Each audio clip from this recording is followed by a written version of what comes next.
Can we get another song, please, Oz? It should come right up. Okay. Good morning, everybody. Morning. The song hasn't started? Boy, we haven't. There you go. Woohoo! Good morning. Hey, blah, blah, blah. JTO Gaming. Yeehaw. Good day, possum.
have one more song while we wait for the folks to assemble, or shall we go now? No, that's it. No, we'll do another song. Here we go. Yeah, another song it is, and then we'll roll with the introduction. Woohoo! Yeehaw, baby!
Hey, that was awesome. This is Dumpster Truffles broadcasting around the world and across the galaxy. It's so good to be with you all. It's Friday evening for me, very early Friday morning in America, and about lunchtime-ish in Europe. So I'm with Ozanon, Carmen Morrison, and Puppy Max. Would you guys like to say hello to the rest of the world for me? G'day. I was waiting for everyone else to go. Hi, it's Ozanon here. Welcome, and we're looking forward to a nice show. Hope everyone's doing well. Good morning. That was a short one. Hey, Will, this is Puppy Max from the Netherlands. Have a good one. And we've G'day, got a new blah, member. blah. Oh, so go ahead, Oz. No, I just said g'day, blah, blah. Sorry, he just showed up on my screen and I think I've got a few seconds delay. Sorry, mate. And on that note, we've got a new member. Blah Blah Wales, that's his Discord name. You know him as JTO Gaming out in YouTube.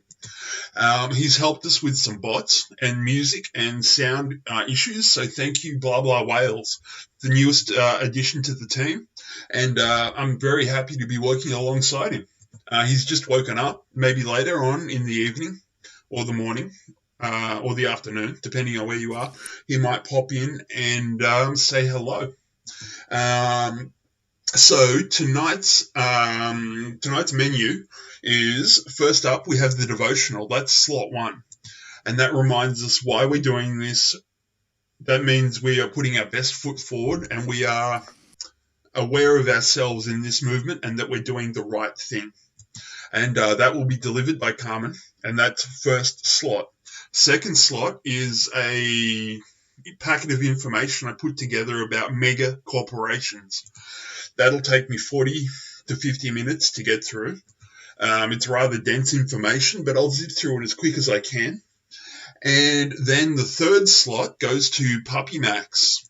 And Puppy Max has got more stuff lined up for us than you would believe. The guy's a dynamo. He's got a good hour or so worth of material. So we're going to have an action-packed show, that's for sure. And Storm showed up. How you doing, Storm? And so that's the third slot with Puppy Max. And I'm really looking forward to it, actually. And then Oz and On for the fourth and final slot has bits and pieces that are just remarkably interesting. We've got updates on the COVID-19. And we also have a few bits and pieces that are really quite relevant to our current situation. So we've got quite a lineup for you this evening. And on that note, let's not waste the candles. Let's roll with the devotion. Are you comfortable doing the devotion now, Carmen? Yes, I've got it. Beautiful. This comes from Mark chapter 5, beginning with verse 21. When Jesus had again crossed over by boat to the other side of the lake, a large crowd gathered around him while he was by the lake. Then one of the synagogue leaders, named Jairus, came, and when he saw Jesus, he fell at his feet. He pleaded earnestly with him, "My little daughter is dying. Please, come and put your hands on her so that she will be healed and live." So Jesus went with him. A large crowd followed and pressed around him. And a woman was there who had been subject to bleeding for 12 years. She had suffered a great deal under the care of many doctors and had spent all she had. Yet instead of getting better, she grew worse. When she heard about Jesus, she came up behind him in the crowd and touched his cloak, because she thought, "If I just touch his clothes, I will be healed." Immediately, her bleeding stopped, and she felt in her body that she was freed from her suffering. At once, Jesus realized that power had gone out from him. He turned around in the crowd and asked, "Who touched my clothes?" "You see the people crowding against you," his disciples answered, "and yet you can ask, 'Who touched you?'" But Jesus kept looking around to see who had done it. Then the woman, knowing what had happened to her, came and fell at his feet, and trembling with fear, told him the whole truth. He said to her, "Daughter, your faith has healed you. Go in peace and be freed from your suffering." While Jesus was still speaking, some people came from the house of Jairus, the synagogue leader. "Your daughter is dead," they said. "Why bother the teacher anymore?" Overhearing what they said, Jesus told him, "Don't be afraid, just believe." He did not let anyone follow him except Peter, James, and John, the brother of James. When they came to the home of the synagogue leader, Jesus saw a commotion, with people crying and wailing loudly. He went in and said to them, "Why all this commotion and wailing? The child is not dead, but asleep." But they laughed at him. After he put them all out, he took the child's father and mother and the disciples who were with him and went in where the child was. He took her by the hand and said to her, "Talitha koum," which means, "Little girl, I say to you, get up." Immediately, the girl stood up and began to walk around. She was 12 years old. At this, they were completely astonished. He gave strict orders not to let anyone know about this and told them to give her something to eat. Now, I'd like to share some thoughts on the two different crowds of people Jesus encountered that day. The first crowd met Jesus as soon as his boat landed on the other side of the lake. I feel like this crowd had heard of him and wanted to be near him, catching every word he had to say. And in that atmosphere, the lady who needed healing from a bleeding problem was able to exercise her faith, knowing with her whole being that if she could just touch even a corner of his garment, she would be healed. In that crowd, there were likely a lot of people accidentally bumping into Jesus. But when this lady was able to touch just his garments with her heart full of faith, Jesus felt the power go from himself to her. This lady had been with the crowd that wanted to be close to Jesus, and I really believe it helped strengthen her faith. Then we have another group of people who were at the house of the synagogue leader. I'm calling this one the wrong crowd. They knew that Jairus had gone to get Jesus so that he would heal the synagogue leader's only daughter, a little girl about 12 years old. So here comes these so-called friends, announcing that the daughter is dead and telling her dad not to bother Jesus with it anymore. Jesus heard what they said, and he reminded Jairus to not be afraid, but to just believe. Remember, he has already brought the widow's son back to life as he was on his way to be buried. Anyway, they all get back to the house, and here's all these people crying and wailing loudly. And it's likely they had already called in the professional mourners too.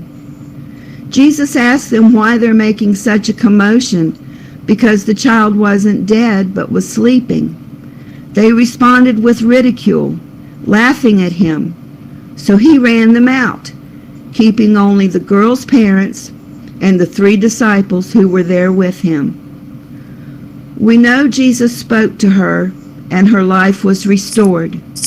But I want us to consider today, what hinders us from seeing miracles in our own lives? Are the people around us being supportive? Or are they saying, "Don't bother the Lord with our problems"? Don't ever think that the Lord is too busy to be bothered. Just as a parent wants to hear about their child's day, the good and the bad, our Father wants to hear from us too. One of the first things we can do to help ourselves grow in faith, needed to receive the good things from our Father, is to examine what and who we have surrounded ourselves with. Whether it's from people who always bring you down, or things you do yourself that are harmful to your well-being, we all need to remove the negativity from our lives so that with God's help, we can become the people we were born to be. Nurture your mustard seed faith and watch it grow. Philippians 4:8. Finally, brothers, whatever is true, whatever is honorable, whatever is just, whatever is pure, whatever is lovely, whatever is commendable, If there is any excellence, if there is anything worthy of praise, think about these things. Father, thank you for your word that guides us, corrects us, and gives us hope. Help us to remember that although you love us all, some people aren't good for us to be around in their current state.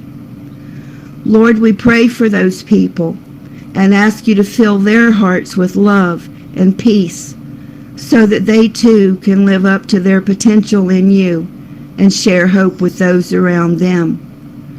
Forgive us for allowing any negative thing from outside or inside ourselves to block our blessings and weaken our faith.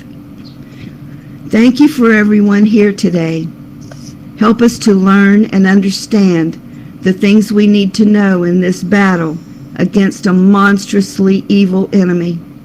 For you know all things. Nothing is hidden from you. Be with President Trump and his family. Strengthen him and let his discernment be clear. Build a hedge around him that the enemy can't penetrate, and protect all our military service members from harm. In Jesus' name we pray. Amen. Amen. Amen. Amen. Carmen, that was a Thank you, curly Carmen. one. I'm not sure what to make of it. Do you want to explain what the lesson was again? Because I'm not really sure what the message in the devotional was. Do you feel comfortable talking about that a little bit, please, Carmen? Well, what struck me, because, you always get either good people around you that make you feel better, make you feel hopeful, or you get people around you that are negative and they always bring you down, and they're just naysayers. And the one crowd, the first crowd, I believe that they had already heard about Jesus and they were excited to see him because they knew the things that he could do. So they were very positive people. And in that kind of environment, your faith will be strengthened.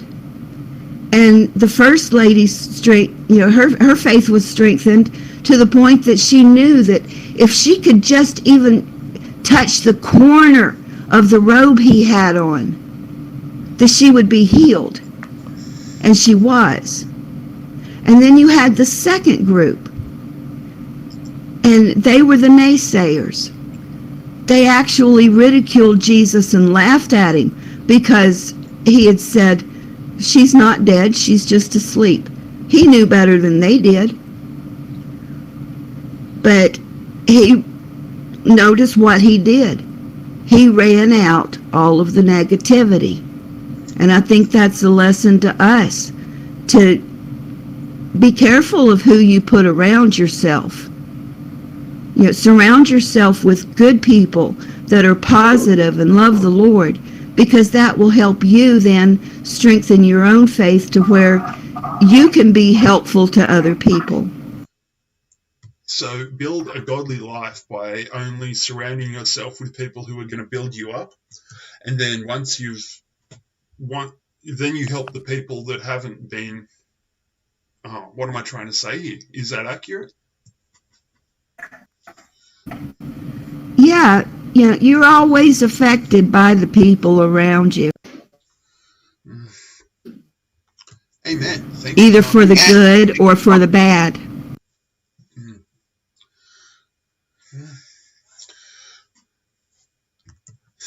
Thank you. Have you got anything else to add, Carmen? No, I think that was about it. Thank you so much. Thank you. Thanks, Carmen. Well, you're welcome. Thank you so much. Do you want to play us a song, maybe, Oz? Yep, there's one on your screen right there, so the sound quality will be better for chat. Oh, the Elvis has actually been pretty reliable. Can we try Elvis? I know, but he doesn't sound good to chat. Okay. I will play this song. He's distorted in chat, yeah. I'll hot mic the audio library then, as usual. We'll have a Thank bit of you. music, guys, and then we are into Megacorporations. Yummy. And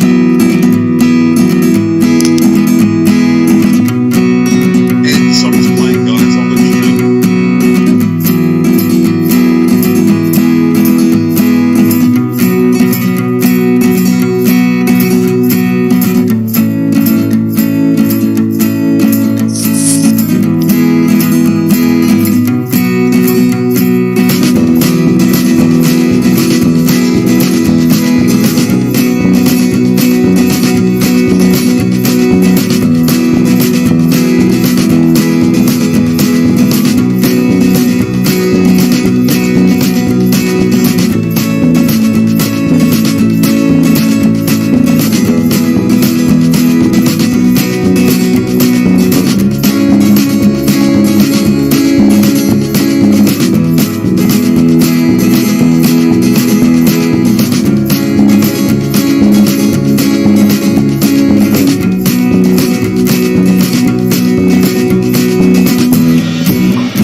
Okie dokes, folks.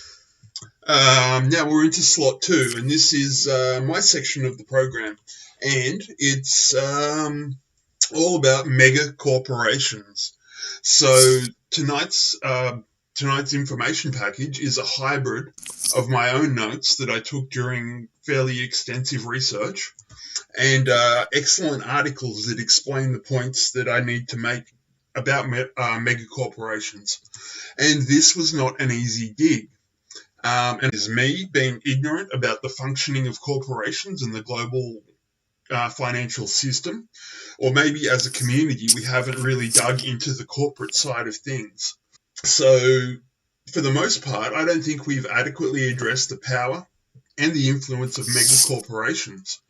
I always knew and relevant, and I can't believe, looking back, that I have yet to cover the mega corporations. I've been doing broadcasting on YouTube for quite some time now, and I have never actually addressed the topic of mega corporations.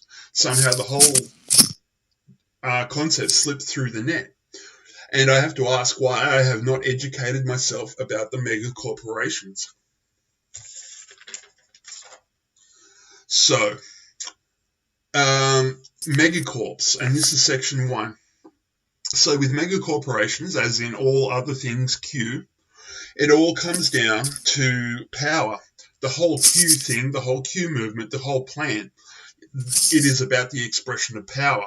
We, our community, and the people around us, we are attempting to divest the cabal of power from their hands to ours. It's about transfer of power at the most basic level.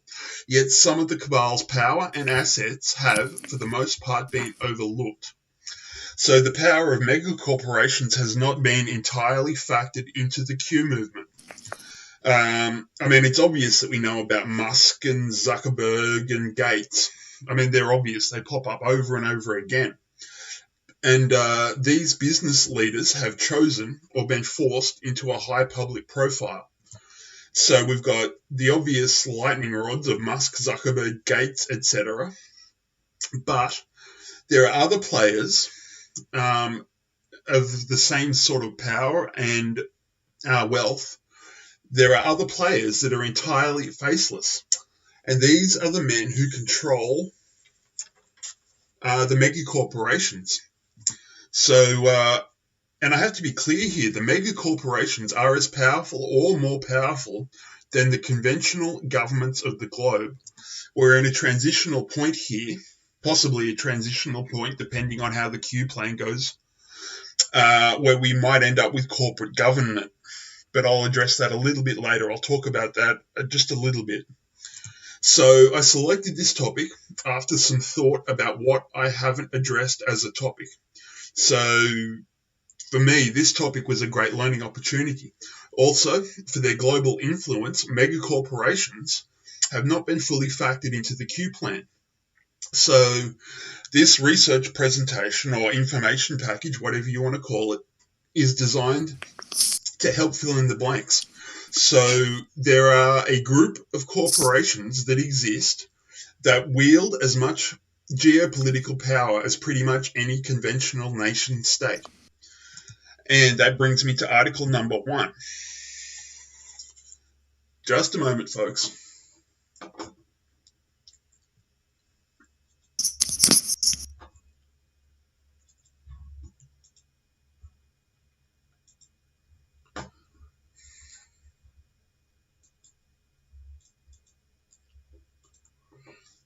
Okay, this is the first article, and as I said, this is a hybrid document, my own notes, plus selected news articles. And this first article comes from Technocracy, News and Trends. Excuse me, I've got pop-ups to deal with.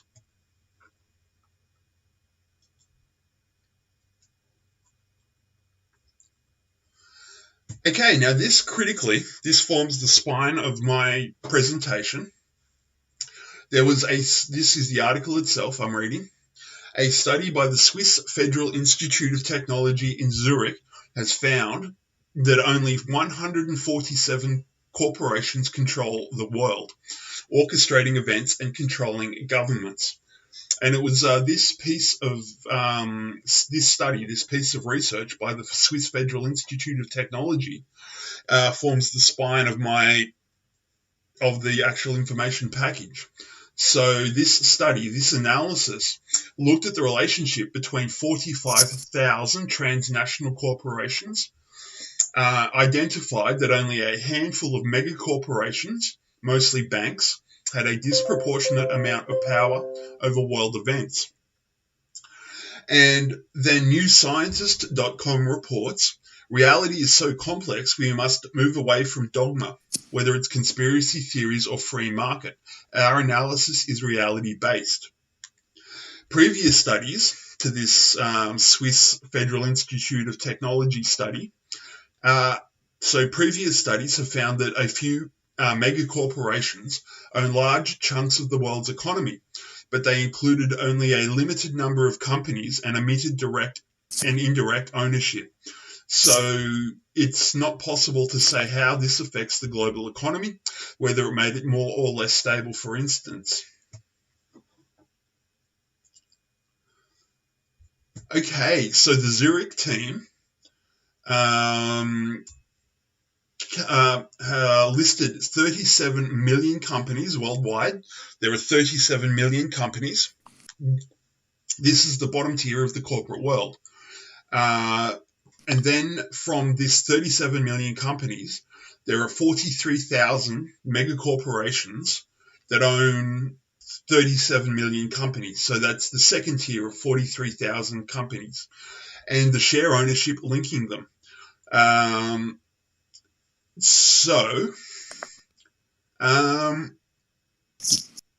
Then they constructed a model of which companies controlled others through shareholding networks, coupled with each company's operating revenue, and they mapped out the structure of economic power.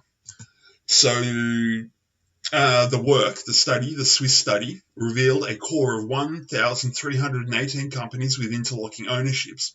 Each of the 1,318 had ties to 2 or more companies, and on average they were connected to 20. So it's a very complicated spider web. So what's more, although they represented 20% of global operating revenues, the 1,318 appeared to collectively own, through the shares, the majority of the world's large blue chip and manufacturing firms. These 1,300 groups of companies, megacorporations, control the real economy. So when the Swiss team that is, further untangled the web of ownership, it found much of it tracked back to a super entity of 147 even more tightly knit companies. So to recap, we've got 37 million companies globally.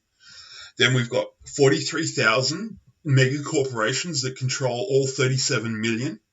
Of that 43,000, those 43,000 are controlled by 1,300. And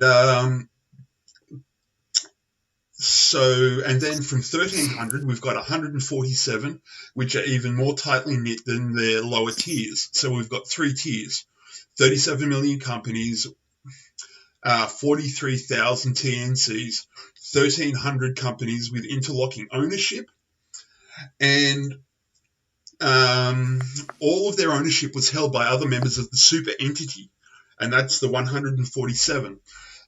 These super entities that controlled 40% of the total wealth in the network.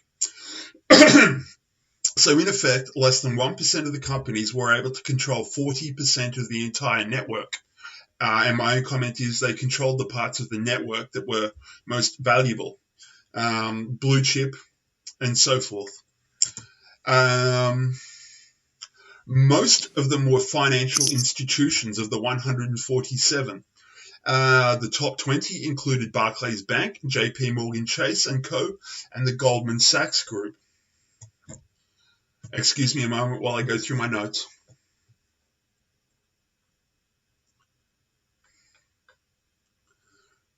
And we have a list here of the 50 biggest companies in the world.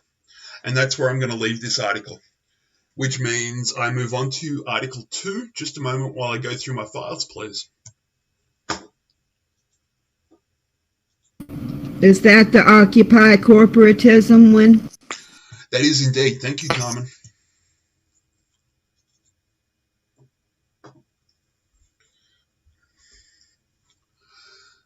Okay, this deals with the same Swiss study of the previous article, but it repeats itself a little bit, but it's got a little better analysis and a little bit of spin to it too.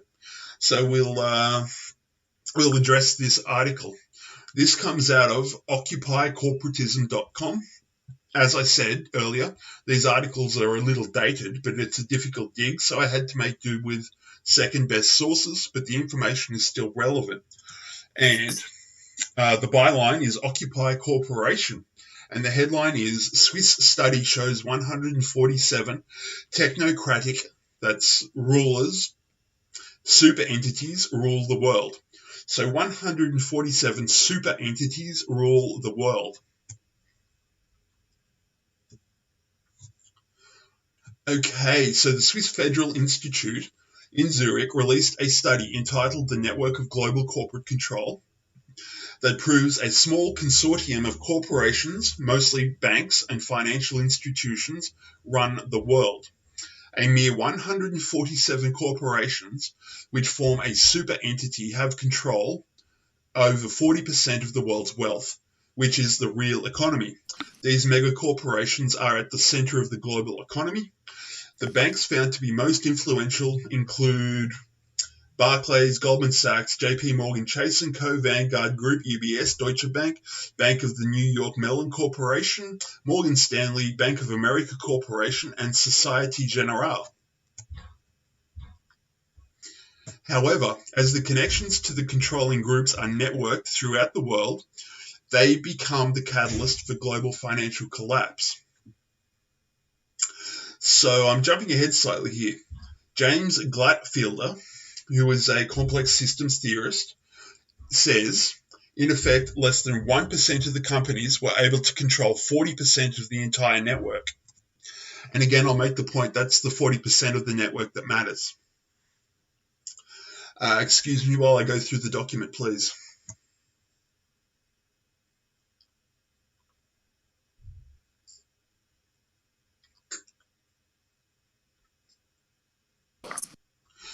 Okay, so just a moment.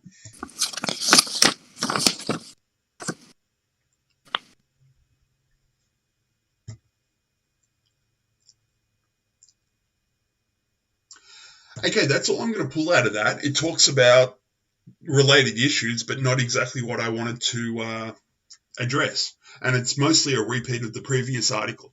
But yeah, so I will go back to my own notes now.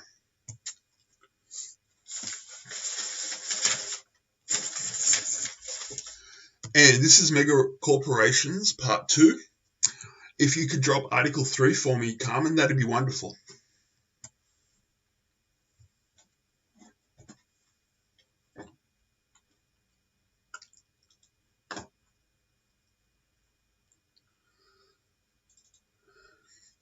Okay, now we're getting into the really hairy stuff. And this comes out of Forbes magazine. And it builds on the previous two articles. This is from 2011. So the principles are the same, but the actual playing field of corporations may have changed significantly since 2011. And the byline is Brendan Coffey. And the headline is, the 4 companies that control the 147 companies that own everything. So I'll read that again. It's important. The 4 companies that control the 147 companies that own everything. We're talking about 4 mega corporations. Anyway, I'll get into the body of the text. Okay, so there may be 147 companies in the world that own everything, mega corporations. And they are dominated by investment companies. But it's not you and I who really control those companies, even though much of our money is in them. Given the nature of how money is invested, there are 4 companies in the shadows that really control those companies that own everything. And before I reveal them, some light mathematics. According to the 2011 annual fact book from the Investment Company Institute, there is 24.7 trillion in all the mutual funds in the world, which is a little less than half from the United States. So based on data from the ICI, I can't actually remember what ICI stands for, but 1.24 trillion of this 24.7 trillion is directly invested in index funds, plus another 992 billion in assets beyond that 24.7 trillion in exchange traded funds. These aren't mutual funds, but are index funds. That means the bulk of that money is in active managed funds or fund of funds. That was a word salad, I know, but the takeaway is these companies control our money and they are unaccountable. Anyway, just a moment while I scroll down, please. So the author of this document continues with, but then consider this. The chief of a hedge fund at a very large asset manager told me last week, alas, I cannot identify him either, that an internal study his firm recently performed found that the vast majority of mutual funds defined as actively managed see 95% of the assets they hold determined by an index. That means just 5% of actively managed funds are really driven by the active manager's judgment.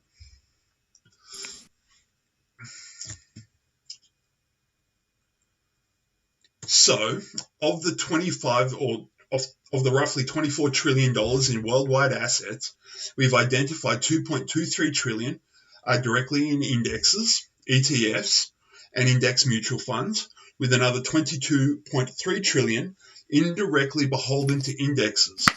That 95% of actively managed fund holdings said to be determined by an index. The upshot of that word salad is they are so powerful they can afford to use all of their capital except for 5% to manipulate the market or make money for themselves. And the author of this document continues with, you can see where I'm headed here. This means the real power to control the world lies with 4 companies. McGraw-Hill, which owns Standard & Poor's, Northwestern Mutual. So we've got Standard & Poor. McGraw-Hill has relatively recently, become S&P, or Standard & Poor. So we've got McGraw-Hill, Standard & Poor's, Northwestern Mutual, which owns Russell Investments, the index arm of which runs the benchmark Russell 1000 and Russell 3000. I'm not entirely familiar with those ideas. Then we have the third company, the CME Group, which owns 90% of Dow Jones indexes. So it owns 90% of the indexes of the World Stock Exchange. I don't fully understand that either, but it's an enormous amount of power. And then we have Barclays, which is a bank. And Barclays took over Lehman Brothers and its Lehman Aggregate Bonds Index, the dominant world bond fund index. Together, these 4 firms dominate the world of indexing, and in turn, that means they hold real sway over the world's money. So to repeat, there are 147 megacorporations that control everything. And of that 147, they are controlled by just 4 corporations. And I'll get into that in detail in a little bit. And there's a post here from blah, blah. ICI, Investment Company Institute. Very nice catch. ICI is the trade association for American and international investment companies. Thank you, blah, blah.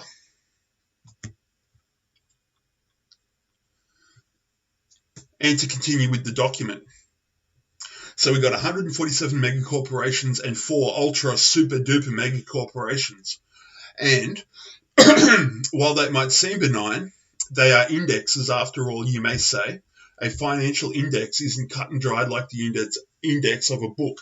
It's a misperception. Indexes merely do simple math, like identifying the 500 largest US companies, and voila, you have the S&P 500.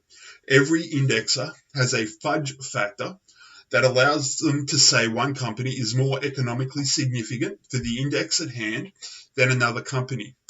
To again take the S&P 500 as an example, the 502 largest company by market cap could get the nod over number 500 by size if S&P decides it wants to. And this is expression of power through money, but that's my own comment, and I'll talk about that a little bit later. So the power of these 4 megacorporations is even more obvious in bonds. The now Barclays Aggregate Bond Index attempts to mirror volume of bond in issuance in a region or the world, but it can't include even a sizable percentage of all the bonds issued. Essentially, there's a big judgment call in there in what bonds it adds to its index, a judgment that influences bond fund flows worldwide. And again, that comes down to concentration of power. Money is just the medium by which they obtain power. Money is not the point of this.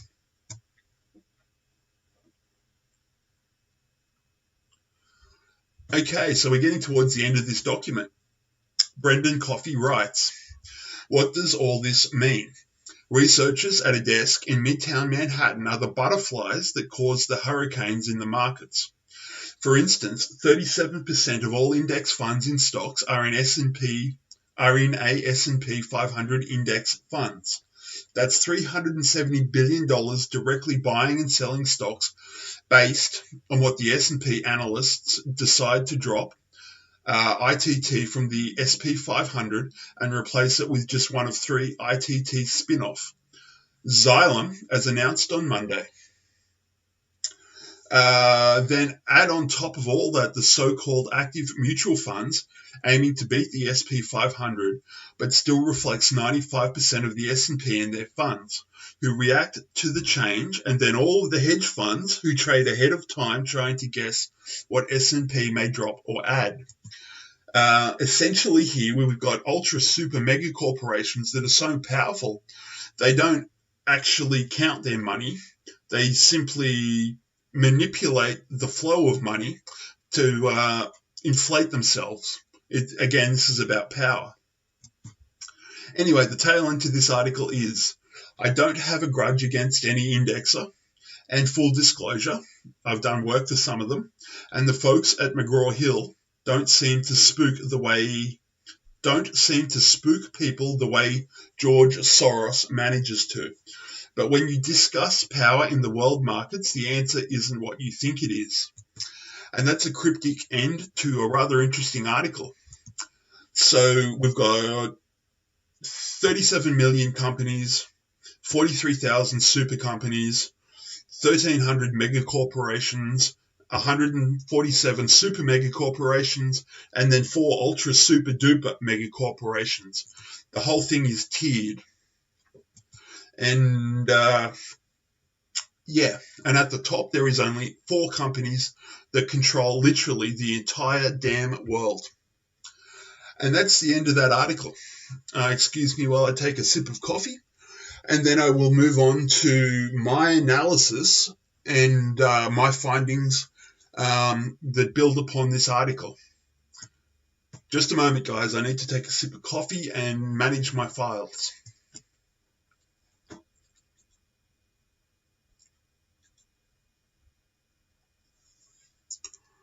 Okay, so let's analyze the information topography. Let's flesh this out a little bit. So we've got megacorporations that have as much or more power than a sovereign nation state. And again, I'll come back to that. Now, this is an interesting question, and this is bad maths here. How many people control the megacorporations that control us? And I'll give you a hint. It's a small club, and we aren't in it. So let's break down the consolidation of power. We'll start with 1, 43,000 registered transnational corporations or megacorporations. And then we've got tier 2, 147 megacorporations. And then the third tier, we have 4 super megacorporations. Now, do the maths here. This is a very limited number of people that control power here. So I'm going to do some really rough maths here.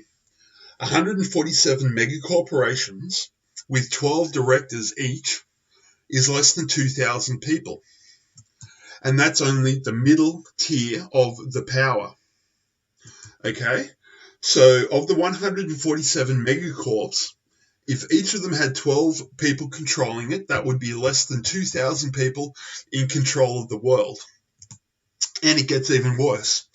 At the top tier of power, we have the 4 ultra mega super monster corporations. And if you think about 12 people controlling each of these 4 mega corporations, we're talking about less than 50 people that control the world. Literally, less than 50 people. These numbers indicate that the mega corporations are controlled by less than 2,000 people. And probably, but this is my own guess, after going through the data, probably about 900 people is my guess, because I've discovered that these guys hold multiple seats as directors for multiple corporations. So there's there can't be more than 2,000 people. There's probably about 900, is my guess, that control the 147 megacorps and the 4 ultra super megacorporations. Excuse me while I go through my notes. Okay, now this brings me to the third section of the megacorporations presentation. The megacorporations are a part of the cabal. They are wholly cabal, virtually wholly cabal. So this concentration of power has to be confronted if the Q plan is to succeed. We need to know the enemy. And as I said earlier, I didn't know much about corporations at all. So this was a learning curve for me. So without laboring the point, the same people that control the American political system and virtually all others control the megacorporations. It's a social network behind a financial network, and it's the same damn people that control politics and so forth. So the nature of the megacorporations make it very, very difficult for people like us, to exert agency. And remember, agency is your personal power. So the nature of megacorporations make it very difficult for people like us to exert power over them. So when discussing the megacorporations, it should also be pointed out that money is not the goal. Okay? These people are as rich as they can get. There's no more money to be squeezed out of us. Literally nothing. Well, virtually nothing. So money is not the goal. The presence or the idea of profit simply shows the success at which the corporations have in acquiring power. So profit simply means expansion of power. That's a really important point. Money is just the medium that lubricates the whole filthy system. And again, I'll say that the megacorporations, as I understand the situation, are entirely cabal dominated. I don't have any source for that or juice for it. It just doesn't feel right. I don't think that a good person could obtain the amount of power that the 4 ultra super mega corporations have. The corporations are just another cabal tool. Mega corporations actively facilitate the goals of the cabal. And I'll come back to that later. But think about big pharma. Then think about depopulation, constant warfare, and control of people as wage slaves. These are all goals of the cabal that are facilitated by megacorporations. And megacorporations are, in my opinion, were going to be or are the primary driving mechanism of globalization. I'll point that out again. In my opinion, the primary mechanism of globalization is the megacorporations themselves. You might disagree with that, but that's where I am at the moment. That's the theoretical model I'm working with after doing this research. So a megacorporation is technocratic, unaccountable. We can find out their names, but we can't find out the social connections behind the names, which makes the expression of power unaccountable. And another thing about megacorporations is that they are not bound by national legal situations. Megacorporation is the very edge of and driving force behind globalization. So I'll stretch that out a little bit. For the cabal, megacorporations are the tool of choice. Consider Disney as a megacorporation. It's not one of the big 4.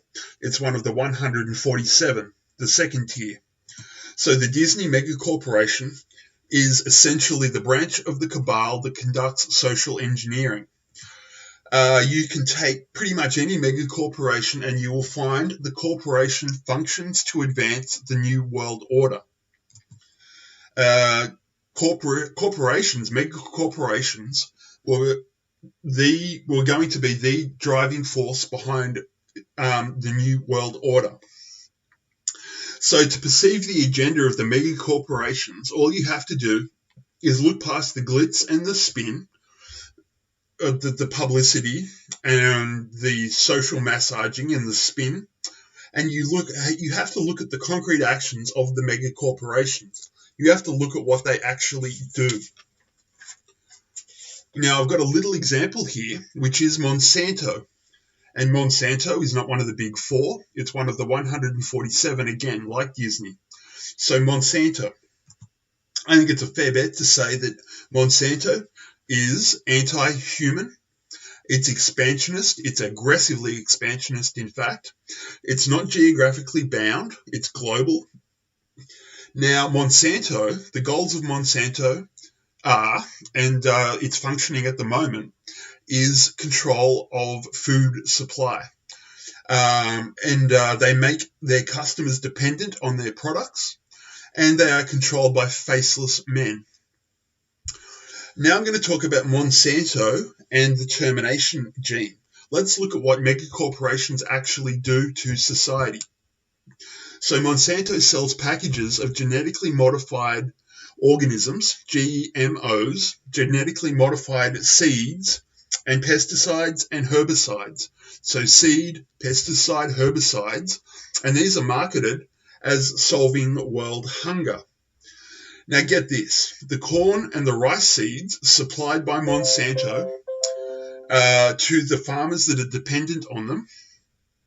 So the corn and rice and other crops I would assume, but I only found corn and rice.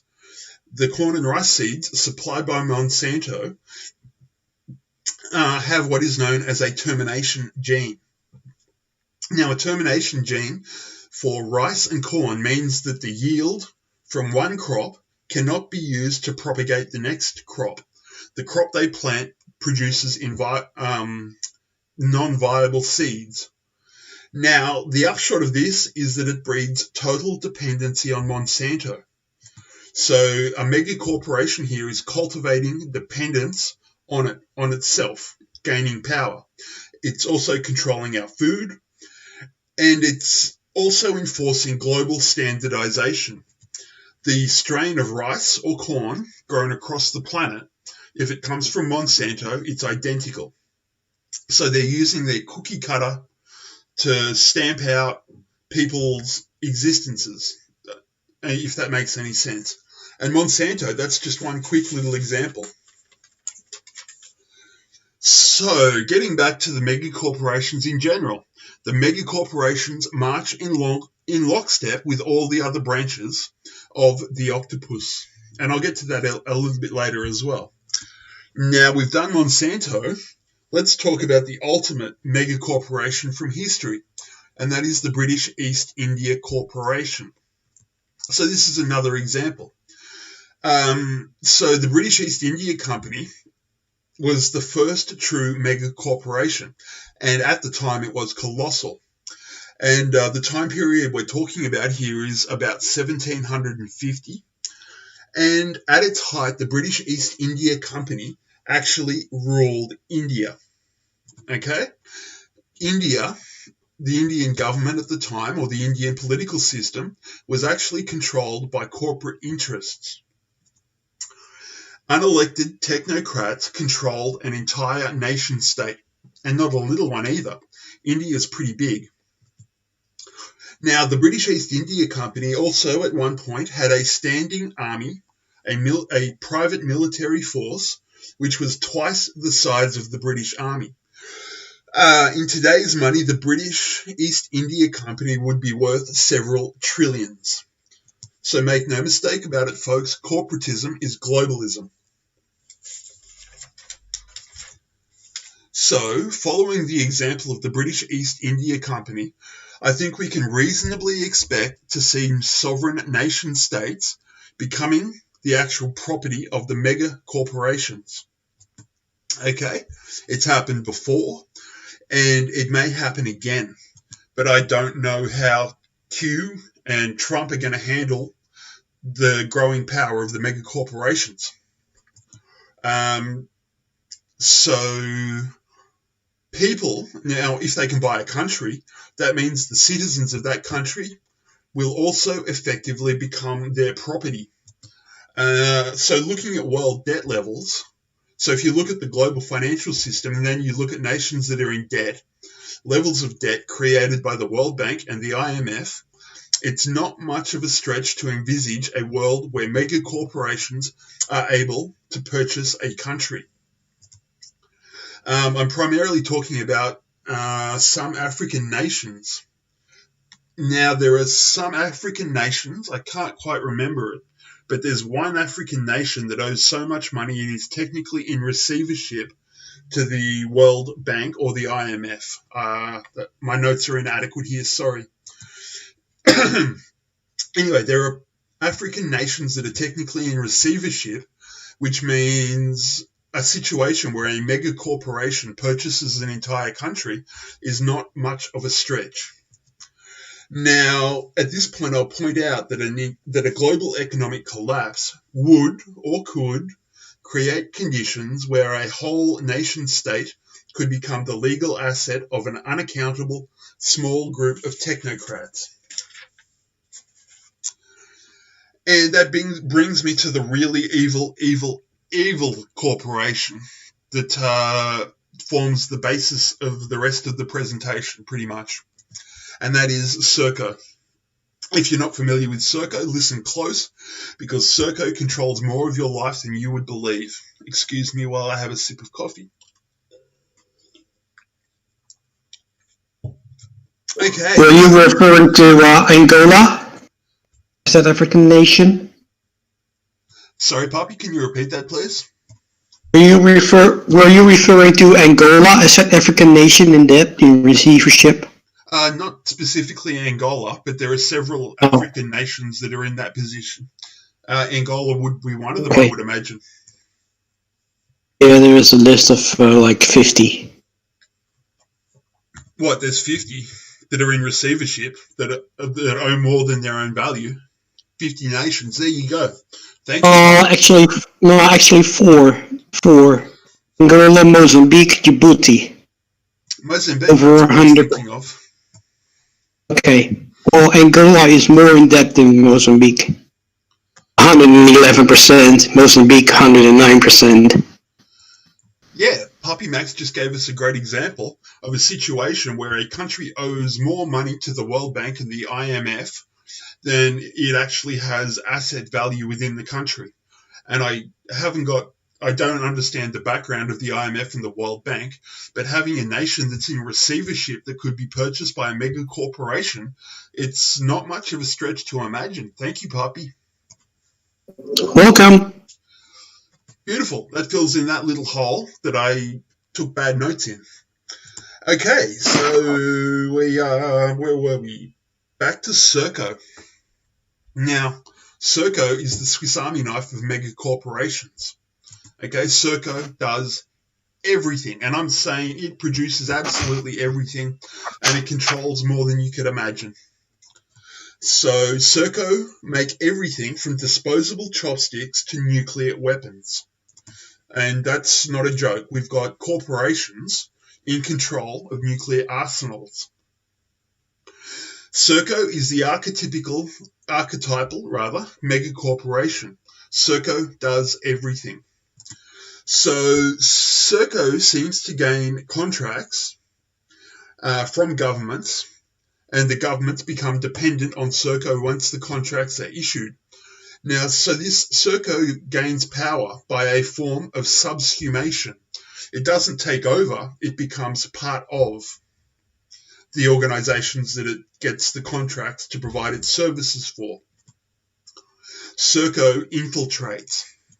It infiltrates other organizations, and I'm going to talk a little bit here about the United States military. And Serco is responsible for everything from training helicopter gunship crews to the running of naval bases, transport of people and munitions. And if Serco were to pull out of the US military overnight, the US military would collapse. It simply would not function. The US military is dependent upon Serco.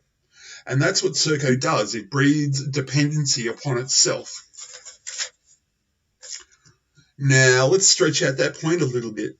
Organizations that get into bed with Serco soon find that they become completely dependent on Serco. And this pattern of infiltration and dependence is replicated globally following the same pattern in each nation state. So Serco has a well-used and a very reliable set of strategies that get used over and over again. So here with Serco, the actual flow of currency is far less important than the accumulation of power. They can adjust and manipulate and create or spend or lose money. Money is manipulatable, but power is concrete. So it's the accumulation of power by megacorporations that is the key point. And it really is about power. So let's get back to Serco. Serco managed the United Kingdom's nuclear weapons establishment and is responsible for security at nuclear weapons silos in the United States of America. Now, Serco also have one contract with the United Kingdom that makes Serco specifically a military power. Serco run the United Kingdom's anti-ballistic missile system. So the ballistic missile system that defends the United Kingdom and is in the hands of a company that was never elected, unaccountable. And I'm only talking about the military contracts that Serco hold. And again, I'll make the point that Serco does everything. Education, prisons, health, space, the works. So Serco, with this level of integration into the military of traditional nation states, means there is no defining line between Serco and the militaries that it has become integrated into. Okay, Serco is so enmeshed with traditional conventional armies that it is a military power in its own right. That's my own opinion. So the next logical progression for Serco to gain more power is for Serco to create its own standing army to enforce Serco's agenda. And this army would also function as an army for hire. So I don't think it's much. At this point, I would say that Serco is so powerful and influential that it's effectively a nation with no state. It's a multinational thing. It's beyond a corporation. Anyway, so again, I make the point that it's not about profit. Dollars is just a medium. Think of it like this. Profit, the idea of profit, indicates the presence of a niche in the economy that Serco can fill. So profit indicates the presence of an opportunity for Serco to fill the niche. So just a moment while I have a sip of coffee, please.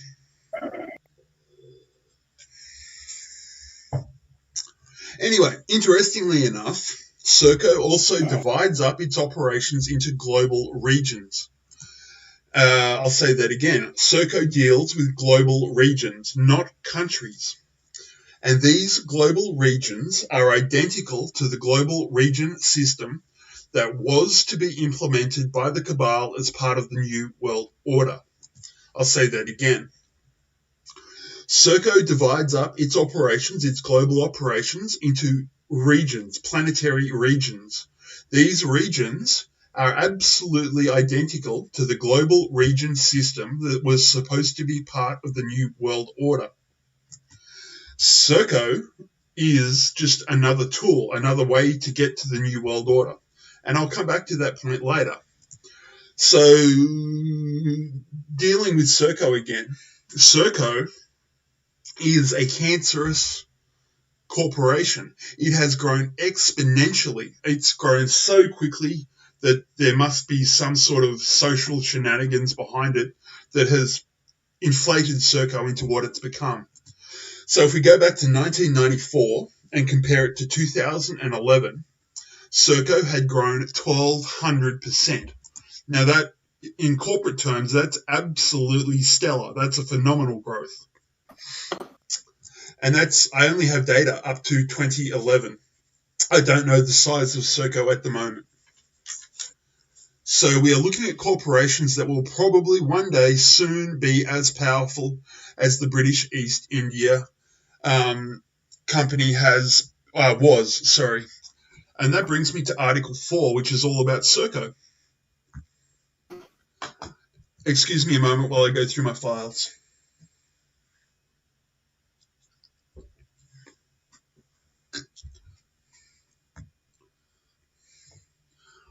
Okay, this comes from Prepare for Change.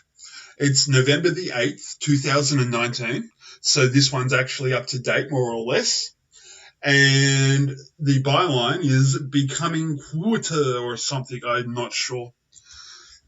And the document comes from November the 8th, 2019, and it's Edward Morgan is the byline.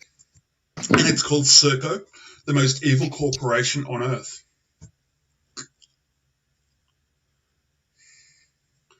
Okay, so the article begins with, what if I told you there exists a multinational megacorporation with 40 plus subsidiary companies across the globe which service a vast array of governmental agencies?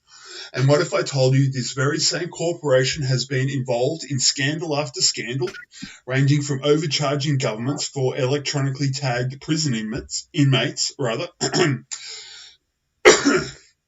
to falsification of billing documents, to mismanaging vital patient information, to drug smuggling enterprises found within their facilities, and finally sexual abuse and terrible living conditions in their immigration and refugee centres? What if I also told you that this same company is protected under commercial confidentiality and the details of its inner workings are not open to freedom of information requests? We've got a plane crash in Karachi. We'll deal with that in just a moment. Okay, Carmen? And to continue with this document, you probably ask me, what is this corporation you speak of? Well, this corporation's name is Serco, and it's the biggest company you've never heard of, and that's no accident.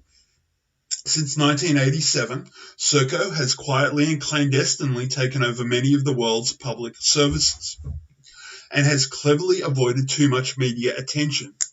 That is, until in 2013, a taxpayer scandal broke and collapsed its share price. Since then, Serco has been fighting a steady battle in the UK media with little attention to it in other areas of the world. And that brings us to what is Serco Group. Serco is a FTSE 250 international service company with more than 50,000 people across 4 geographical areas: the UK and Europe, North America, Asia Pacific, and the Middle East. But the majority of its income comes from the UK.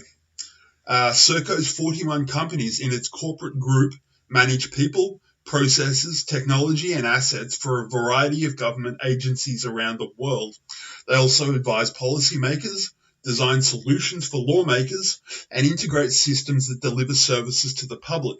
Serco Group is publicly traded on the London Stock Exchange. Until 1987, the Serco Group was RCA Services Limited.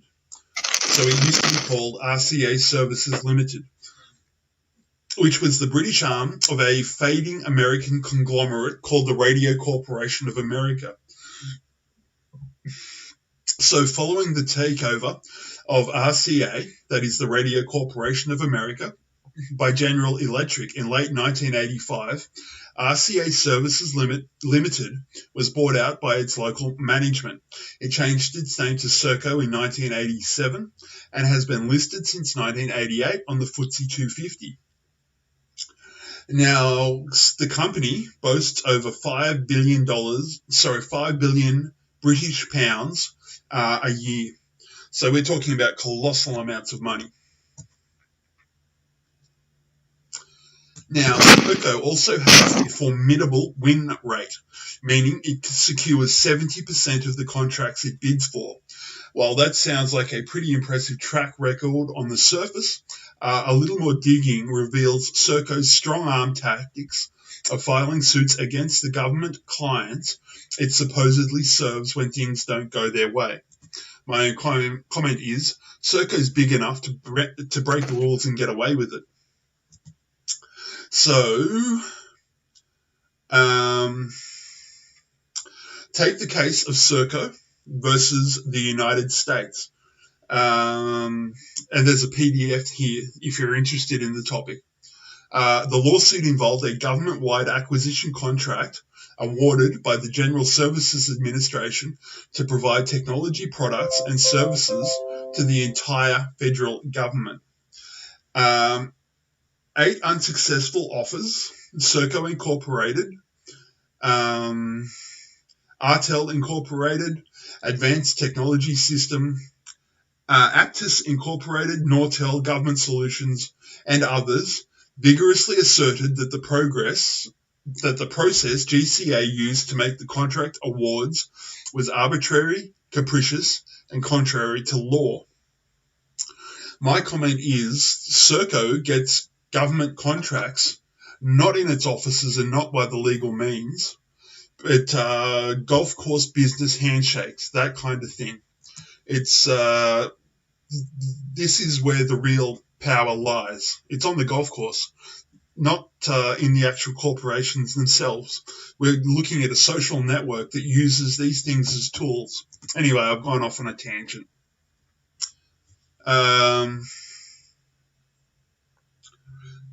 So, just a moment, I've got to go through my notes.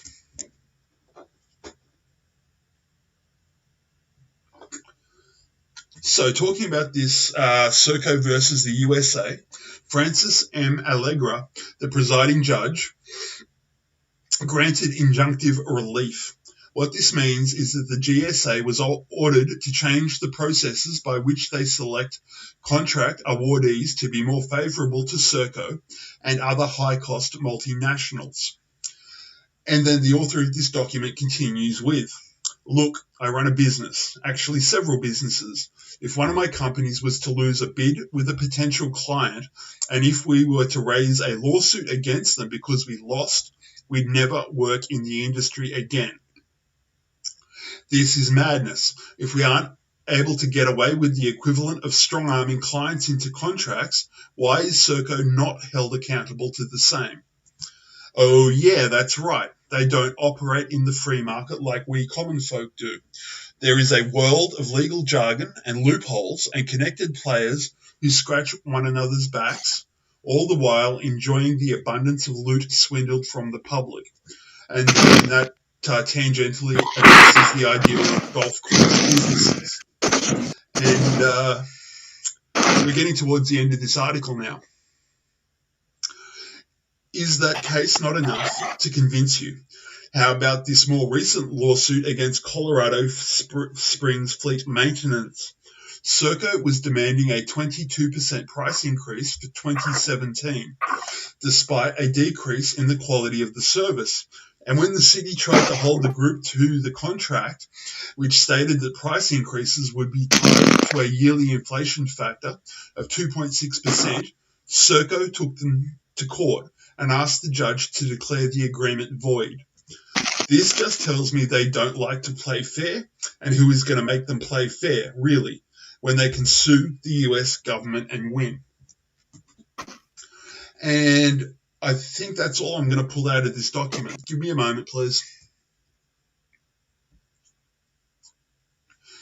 Anyway, so we've got Serco that does its business on the golf course, and it is also unaccountable. That's the two things to take away from that document. And that's the end of the article. And that brings me to concluding remarks. This is the tail end of what I've got to say. So we've got less than 50 people who run the corporations, the megacorporations, and these megacorporations run the world. Megacorporations are just another tentacle of the black octopus. And these tentacles are unique to the cabal because the megacorporations are faceless. That's a dig for another day. I did find the names of the board of directors of the big four, and information about the other 147 megacorporations, but I didn't have time to cross-reference them or check their connections, familiar connections or social connections or anything like that. That's a dig for another day. So let's talk about accountability. We've got the Catholic Church, which is inordinately powerful, but we can put a face to the Catholic Church, and that's the Pope and his generals like George Pell and so forth. We can actually hold the Pope himself accountable for the Catholic Church. So the Pope is accountable, Serco is not. We can also see Nancy Pelosi, and we will see her brought to account. And we could also hold people like Brennan to account for their crimes. But how on earth do you tackle an entity like Serco? That's an entirely different kettle of fish. So the same social networks of the cabal that express cabal power are the same social networks that run every other part of the Kabbalistic system. The same names and families keep reoccurring. We get the same names, same situations over and over again. Now, this is a little bit off the topic, but if we've got the same names and families reoccurring, hang on, what was I saying? So these same individuals and families that keep popping up into the light, the reoccurrence of the same players means that us Anons are working with a nearly complete jigsaw puzzle. We've put in a lot of work, and if we're going over the same ground many times, it means that the jigsaw is nearly complete. And the corporations will fit into this jigsaw somewhere. So the question is this: is the sovereign nation state going to be consumed by one of these four ultra mega corporations? Is that how this is going to play out? Is Q or Trump going to take on the mega corporations next? Is national power being superseded by corporate power? Okay, this is a really important point. The power of the sovereign nation state is now being superseded, I would say, in my opinion, by corporate power. You and I might end up as corporate property, corporate citizens. So let's take a little look at Apple. That's Steve Jobs and Steve Wozniak. Apple is, on its own, more powerful than 75% of all nation states. Okay? Apple is bigger than 75% of global nation states. And it has, I found conflicting figures here. I found $215 billion a year in profit and over $400 billion in profit. But the point is, the gross domestic product of 75 nations is less than the income of a single Apple corporation. It also has 150,000 employees, and it's worth more than $1 trillion. And that value was at the time of the source document, and I didn't actually link it to the source document. Anyway, so add to the Apple company the likes of companies. So when we consider Apple, remember there are companies like Alphabet Incorporated, Amazon, Nestle, etc. And it begins to look like the future power structures of a nation will be corporate in nature. This is how I see it playing out. Corporate government, where a mega corporation runs an entire country, is not much of a stretch. It's already happened once in history, and the same trend is occurring now. So traditionally speaking, corporations operated within a nation state. And as these corporations grew, they metastasized into transnational organizations. Now, this shift from operating within a nation to operating within multiple nations amplified their ability to make money. A, they had more profit, and B, this is the most important part, a transnational corporation can avoid the legal system of any one nation state. So they can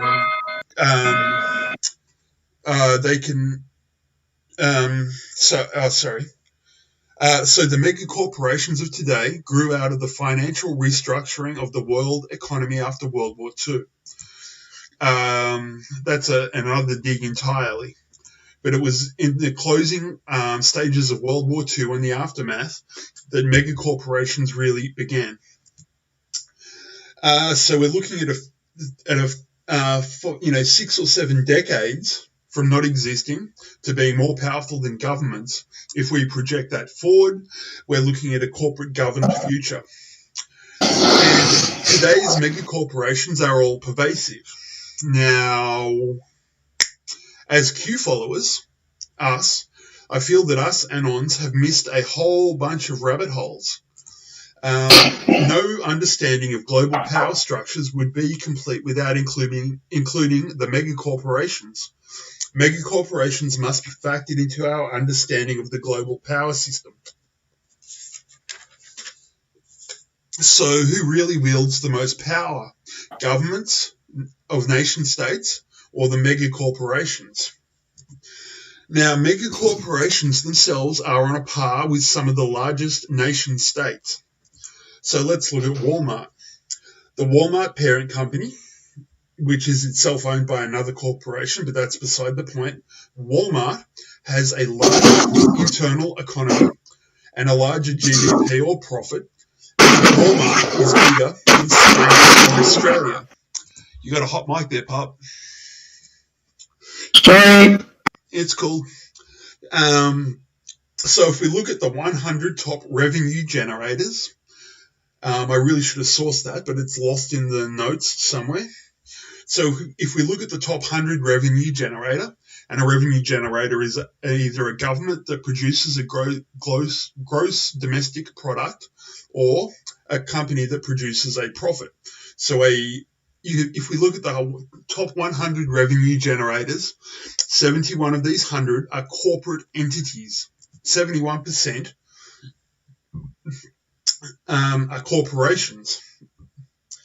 And the mega corporations are not just bystanders to the geopolitical game. And they are not reflexive in nature. They don't respond to the market. They actively manipulate and change the market to gain power. So the mega corporations are not bystanders, and they are not reflexive in nature. Mega corporations are proactive. Mega corporations are active players in geopolitics. So, in my opinion, again, the potential for corporate governance is a real possibility. Now, in my opinion, a corporatocracy, that is, a governmental system run by a corporation, a corporatocracy has the potential to make previous totalitarian regimes look pretty damn feeble. So we've got China, the Soviet Union, Nazi Germany, etc. But and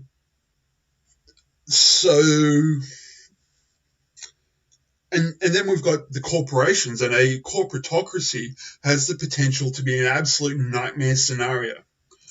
And it is also fair to say that the mega corporation agenda was or is created by the cabal. Corporate governance would be the last stepping stone for the cabal to implement full spectrum dominance. I'll say that again. Corporate governance would be the last stepping stone for the cabal to implement full spectrum dominance.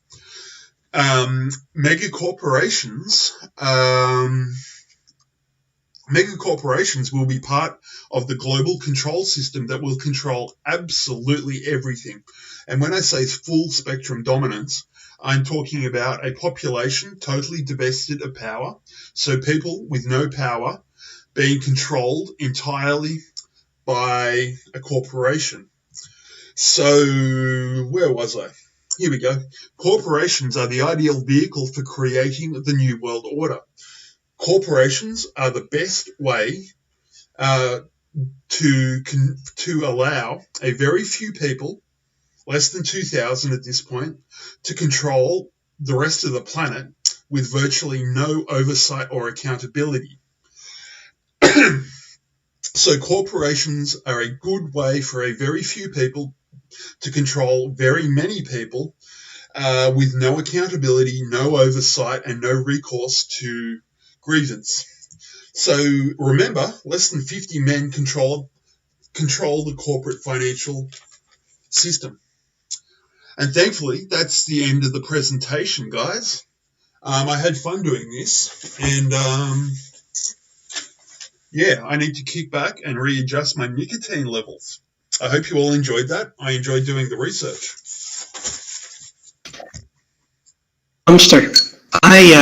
I dropped a link when you were talking about Circle. I did a search for Circle with regards to Q, and I ended up finding a Q research channel with the question Circle, and it's right above Azanon's post of the man who filmed Ahmad Abadi's death. It's a short link, and it will take you to the Q Research channel, and you will see that there's quite a bit of mention of Circle by the Anons. Yeah, I'm not saying it wasn't addressed. I'm just saying it hasn't really permeated into the consciousness of our community. Thanks for that, Pops. I think Q. I'm quite sure that Q is aware of it. And so was Trump, and there was one non who mentioned that Circle is the British Crown. Yes, I found those kinds of connections and alluded to them in the presentation. That was a learning curve for me as well. Well, I'm gonna get ready for my slot then. Beautiful. I look forward to it. Can we get a bit of music, please, folks? Yes. And I'll check in with YouTube and see how the YouTubers are going. How you guys doing out there? Dumpster. Oh, hold on a minute. You're really low, Oz. Oh. Oh, stop. Darn it.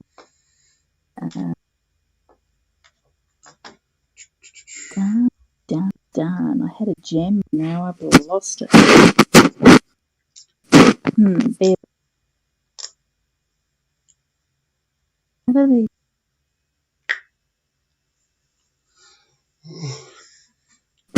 Hold on to your horses. Okay, we're waiting. Wait.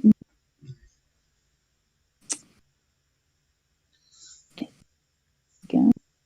Okay, what I'm going to do, I shall drop it into general chat, and we'll get you to play it, but please don't maximize it on the screen so that we post. Oh, okay, I can do that for you. Yeah, awesome. Here you go. I'm going to have some space. Funky chat. Hang on, I'm just going to make a written note, and then I'll get to it. Just a moment. Oh, no, I'm going to change it. Don't play that. No cinematic background music? Whatever you do, don't play it. Not playing it as instructed. Play this one instead. Cool. And you don't want it maximized? No. And then we can keep posting news. Beautiful. Who wants to look at a blank screen, like a screen of nothing? Well, not blank, but yeah, song. Oh. Let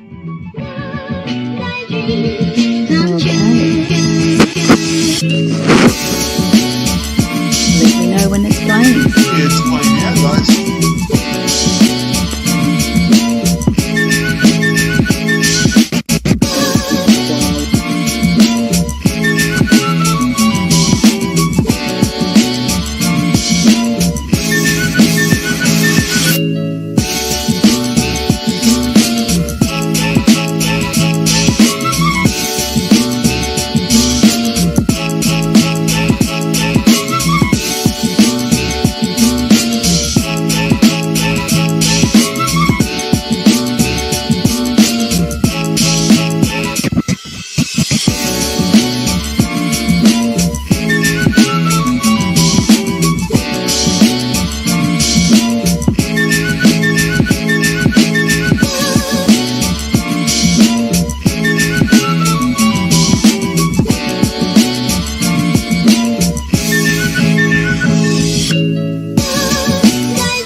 little bit of trip hop.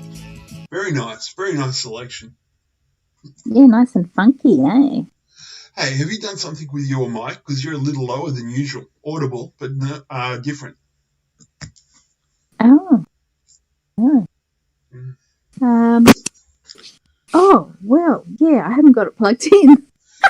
I took it out. How's that? And we've got people out in YouTube that I haven't said hello to. BE, how you doing, bros? And I've just said hello to Karen and Reggie. And we've also got Doxy. How you doing, Dox? Give me a moment to scroll up and check out who's listening. No, that looks like all of it. Glad to be with you all. Yeah, it's awesome. And that brings us to the third slot, Puppy Max.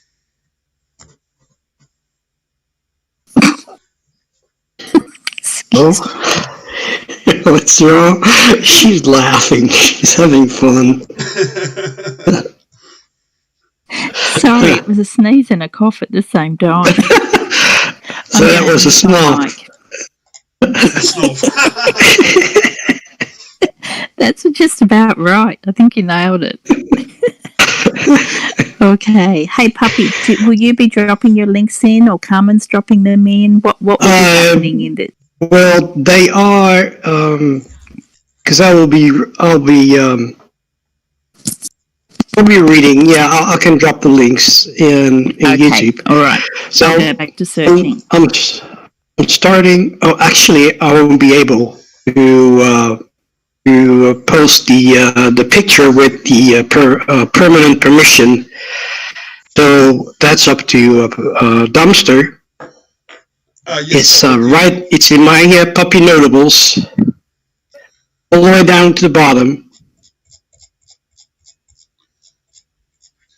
Okay, you want me to maximize this and you will read? Do you want me to read this? You can. Well, yeah, you've done enough reading. So yeah, just tell me when it's up, and then I'll read it. It's up now, sir. All right. It's the part in the red box. Hi, Patrick Gunnels. I know you said it. I don't need your permission, but I have to. Otherwise, I won't be able to play this in this Friday live show. So here goes. Do I have your permission to play this read in coming Friday's live show on Dumpster Truffle's YouTube channel? Response from Patrick Gunnels.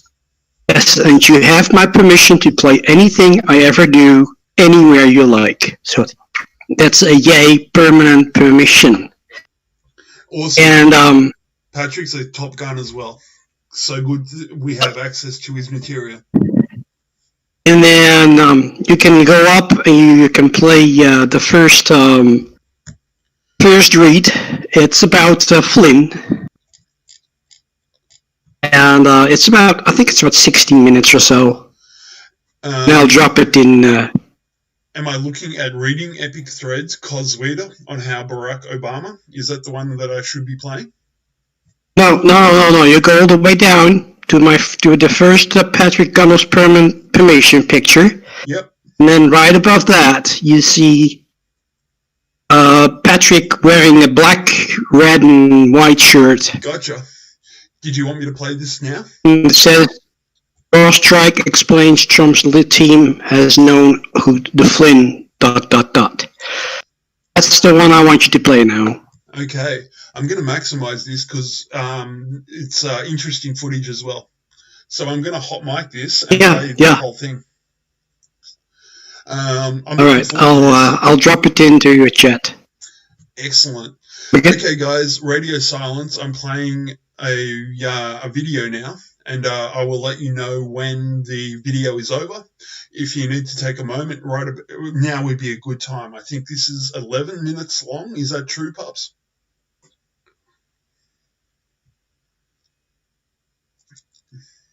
I think it's about 16 minutes long, and the other one, right, the last one I will play today is, I think, 11 minutes. For going on 3 years now, you've been told nobody was investigating who made this leak of the Flynn Kislyak call to Ignatius. The people who told you that were wrong.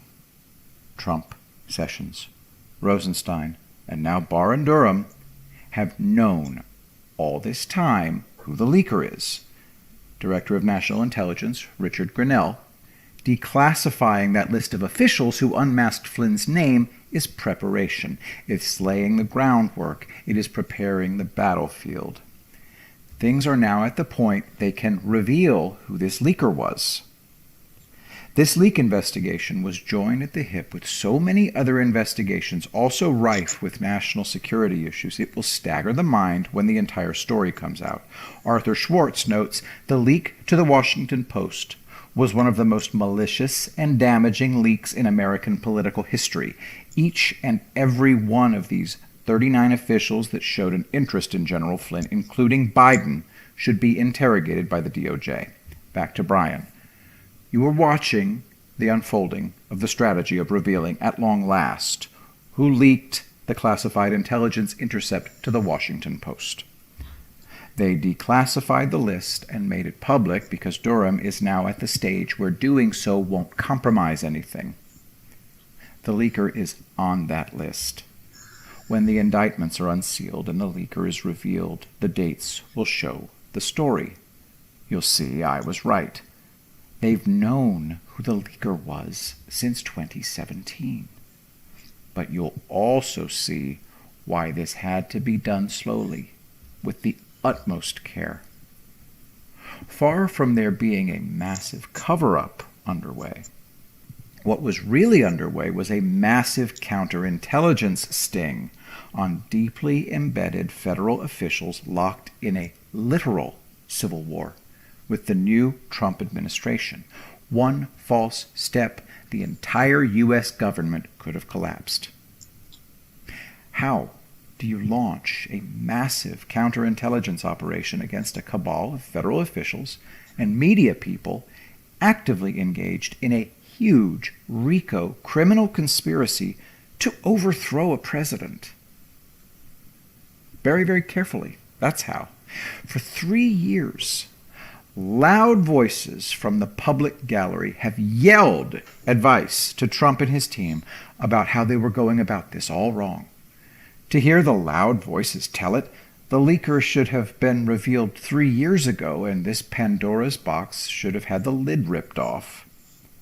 First rule of Fight Club is that we don't talk about Fight Club. And the first rule of massive counterintelligence sting to save the U.S. government is that they don't talk about massive counterintelligence sting to save the U.S. government. So, none of the loud voices from the public gallery yelling advice to Trump had the first clue as to what was really going on. Military-style counterintelligence operations only work if they aren't blown, and its operatives are able to do their work without being exposed. As I've said for 3 years now, Trump and his team faced what looked like an impossible task in January 2017. They had to assume control and get command of a U.S. federal government that was full of powerful saboteurs, actively spying on them and trying to take them out. Let me tell you how you don't do that. You do not charge straight into the enemy's guns, right into their prepared defenses, and go down in a blaze of glory, which is exactly what every conservative pundit moron out there was screaming for Trump to do. By the middle of 2017 and endless, enthusiastic chorus had formed, screaming for Trump to fire Mueller, fire Rosenstein, fire Sessions, fire everybody, fire all the things, burn it all down, yada, yada, yada. In other words, useless, emotional venting. Trump is a realist. He's practical, utilitarian. He has no use for useless, dramatic gestures ending in abject failure. So, when he was faced with the problem of how do I assume control of a federal government chock full of people out to do me in, he handled that his way. And no, charging straight into the enemy guns in mid-2017 and going out of office in a blaze of glory wasn't the strategy he devised with sharp people like Rogers and Flynn helping him put it together. Sorry if that disappoints you.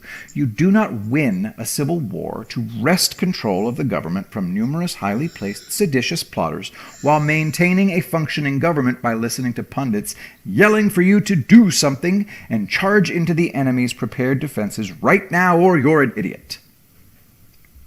This is what many refuse to understand, especially those that throw out calls to burn it all down. Trump had to maintain a functioning government to implement his agenda and make America great again while simultaneously rooting out all these saboteurs. Could you have done it? So when Trump, after winning the election in November 2016, during the transition, knowing full well what a dangerous situation he was about to step into in January, sat down to plan how he was going to accomplish this, he and some very smart people came up with a very good strategy. Almost every narrative you've been told for 3 years that begins with Trump had no idea what he was facing when he was inaugurated. He didn't know that they were spying on him or his team. He was caught by surprise by all of this, and he's been struggling to catch up ever since. Wrong. He acts like he was surprised. Yes, he puts out a cover story that he was shocked to discover Obama was spying on him. Wow, I just found out. Yes, he does. He will put out a cover story. He's very good at it. Here's what every single conservative pundit needs to pay attention to when it comes to trying to read Trump and what he is or isn't doing. You can't go by the surface of things because Trump himself has demonstrated that he will launch cover stories and make fake leaks. Think I'm joking about that? I'm not. Trump himself boasted at his very first official press conference as president that he had just fed the media a fake leak. And he rubbed their faces in it. He told them, the leaks are real, the news is fake. Did he not? Let's take a poll. Do you think Trump puts out cover stories and fake leaks or not? Simple poll, yes or no. By the way, current reading of this poll is 89.1% yes. The more time passes by, the more obvious many of these fake leaks and cover stories become. But most people don't remember what the cover stories or fake leaks were from last month, let alone 3 years ago. But I do. I researched this stuff. Trump has launched many cover stories. What's that hand I see there? Ask your question. Are you claiming Trump will deliberately mislead the media, even conservative reporters? Absolutely. That's what I'm saying. Trump does not owe these people the truth. Many of them would actively sabotage him if they could. I wrote this for Uncover DC last year, and it's still timely. Media people got the vapors when Corey Lewandowski bluntly testified he didn't owe the news media the truth. And he was 100% right to say that. From the column. Understand this well. The DNC media complex will deliberately present disinformation given to it by its political masters to trick the public and place their political opponents at a disadvantage. They use long-practiced Alinsky tactics with relish. It's not about the truth. It's about power. Trump knows the true nature of this, how the Democrats use the partisan media to lie about and attack their political enemies with lies, smears, and disinformation. And Trump and his people give it right back to them. So, hell yes. Trump and his team will deliberately give the news media cover stories and rabbits to chase to keep them out of their way so that they can get stuff done and nobody can leak or sabotage it. And the biggest cover story of all is that the incoming Trump team had no clue they were being spied on. Trump and Sessions and Pompeo and Flynn and company, why, they just pranced into their respective offices in January 2017 like innocent babes lost in the woods, no idea at all. I'm okay with the cover story. It's useful.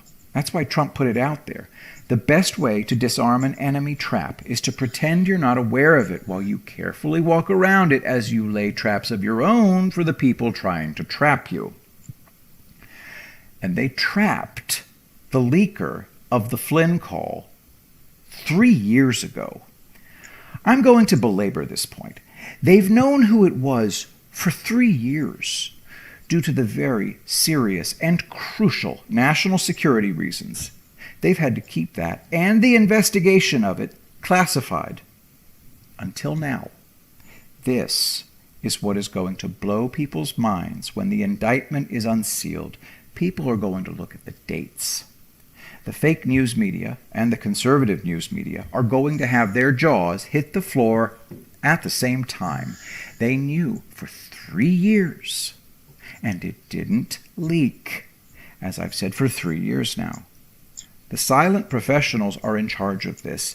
They don't leak classified information themselves as they investigate and prepare to prosecute leakers of classified information. You didn't like that? You have no idea how much I don't care. My very first column for Epoch Times back in 2018, The Great Leak Hunt. And from September 2018, here's one of my best, The Silent Professionals. Links in the description. From the column, in stark contrast to the Mueller Special Counsel team and the strategic leakers at the FBI, are the federal investigators and prosecutors that I like to refer to as the silent professionals. Far from seeking constant attention and leaking to drive media narratives that can be weaponized against specific targets, these silent professionals just go about their jobs in the shadows. You don't even know they are there, and that's what makes them so lethal. Washington has a leak culture.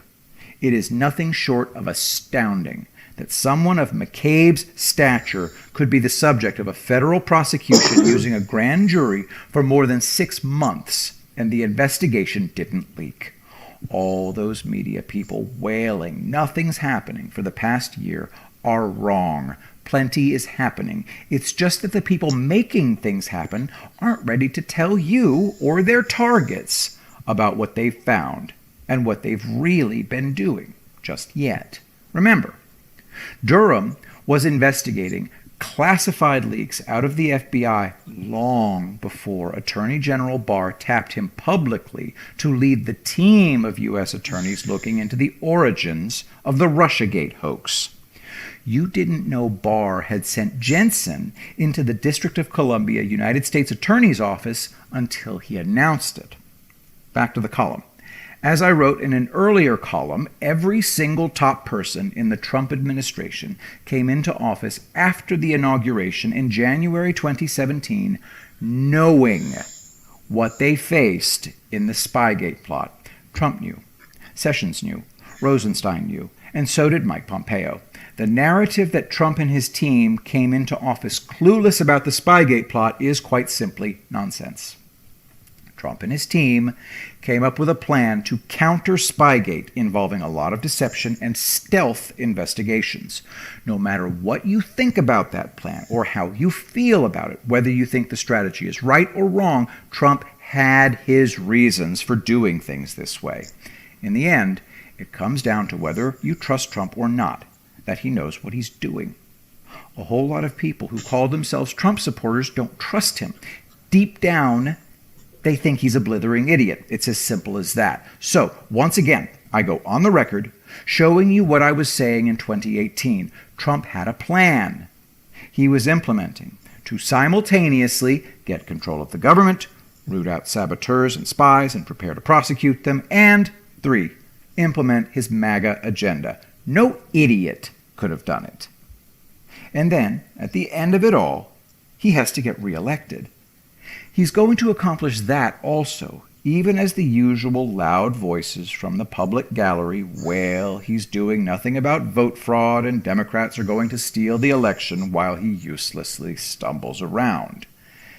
The economy hasn't even come roaring back yet following this massive black swan event of a worldwide pandemic.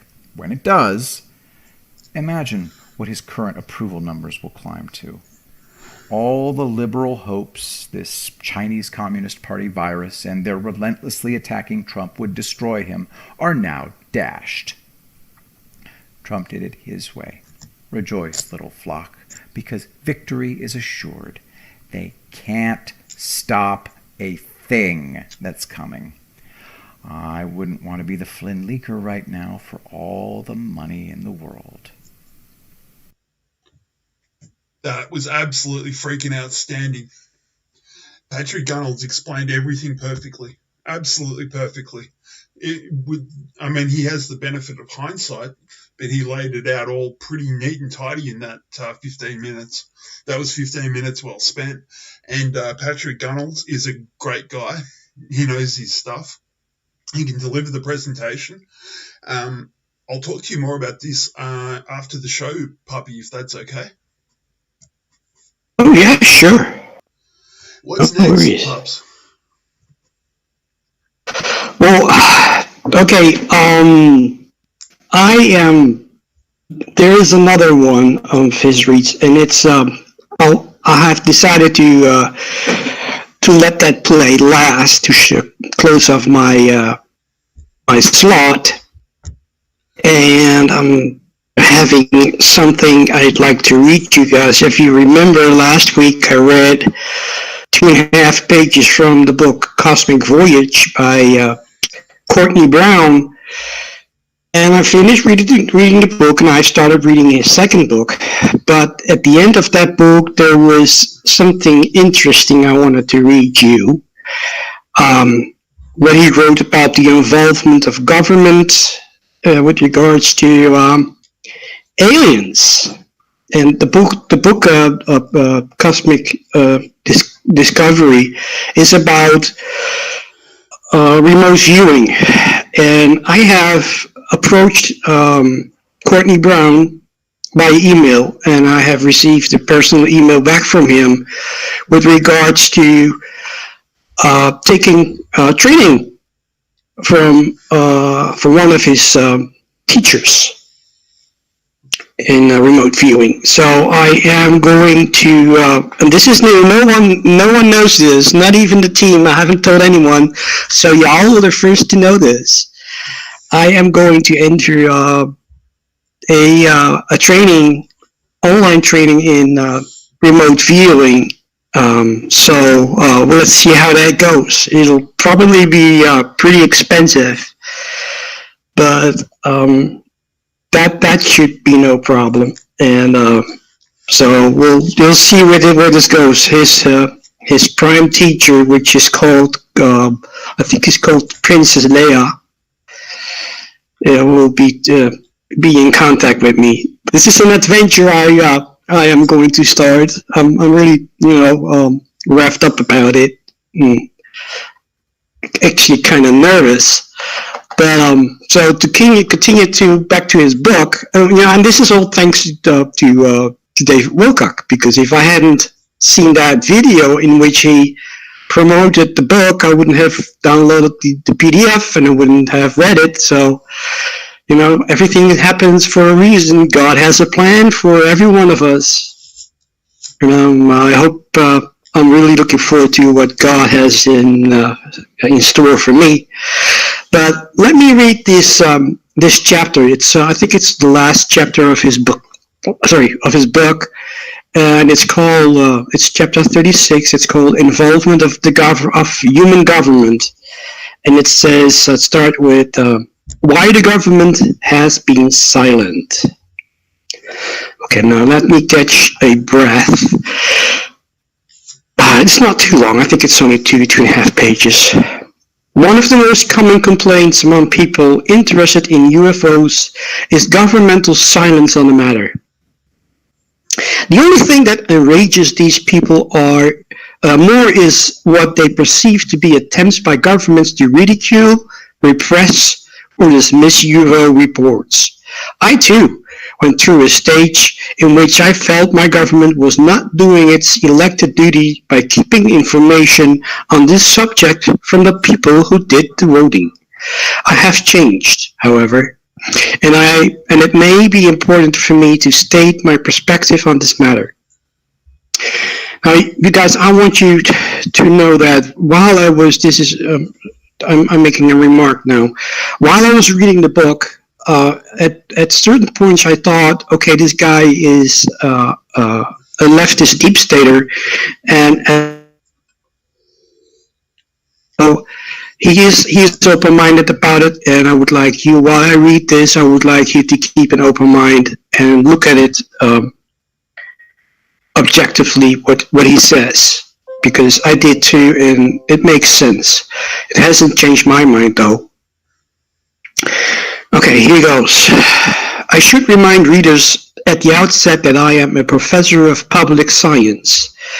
One of my specialities within the discipline is public opinion and mass behavior, which directly relates to governmental concerns regarding the subject of ETs and UFOs. The government certainly is aware of much of the ET activity on and near this planet. Some books have been published that have focused on information released from the US government using the Freedom of Information Act, FOIA. For example, see Good, 1987. I think that's a person who asked for the FOIA. But one need not go far to confirm that the government is aware of the fact that the ETs are active on this planet.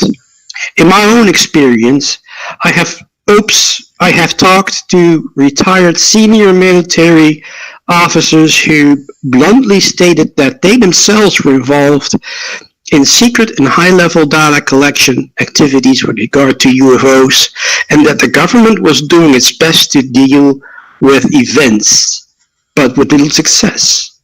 Moreover, I have talked to airline flight personnel who have told me of experiences in which commercial jets were followed by UFOs. In some cases, the pilots were greeted, in quotes, by high-level governmental security agents upon landing. The pilots were debriefed and then given strict instructions not to discuss the matter with anyone else. These particular pilots, though, obviously did not follow those orders to the letter, but others did and do. The government knows about the ETs, but it does not tell its citizens. Why should that be? Carefully consider the situation that you would be in if you were the President of the United States. To use my country's government as an example, you are aware that the extraterrestrials are invading the nation's airspace at will without ever asking for permission. Moreover, at least some of the ETs are doing things to many of our nation's citizens that the citizens do not appear to enjoy, and the government, with all of its military and security apparatus, can do nothing to stop these things from happening. Absolutely nothing. Well, oops, my page is going down too fast. Oh, it's going too fast down. Oh, excuse me guys, I need to go back a bit.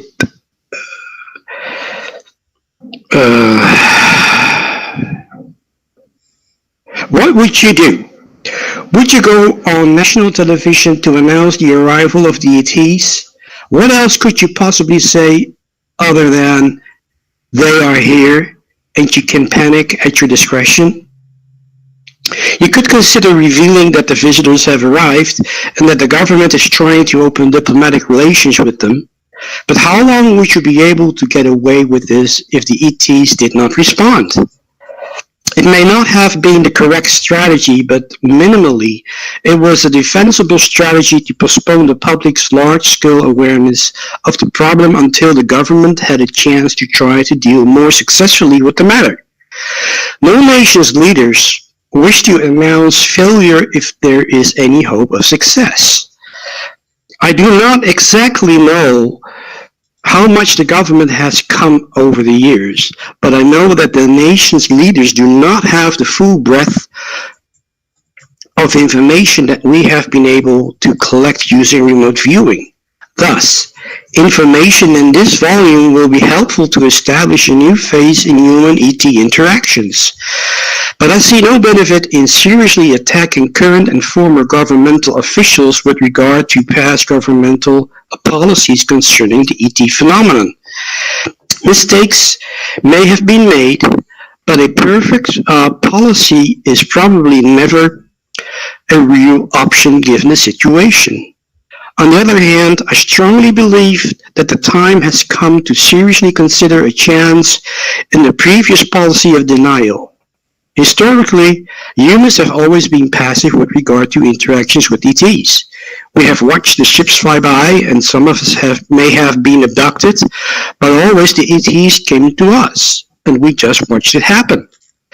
Now we have the ability to move from a passive to an active stage in studying interstellar life. With this ability must come a new grasp of our need to participate responsibly within this large society. Just as ETs have studied our society, we again begin closely examining theirs.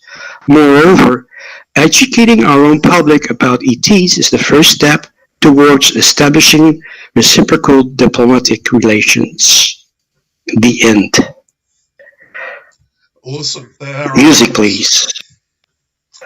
Oh, they are Martians and Greys, and they also know where the Martians are. Awesome. By the time they actually get around to full disclosure, it's going to be a moot point. We already know they're here. We just don't know the specifics of their involvement in our solar system.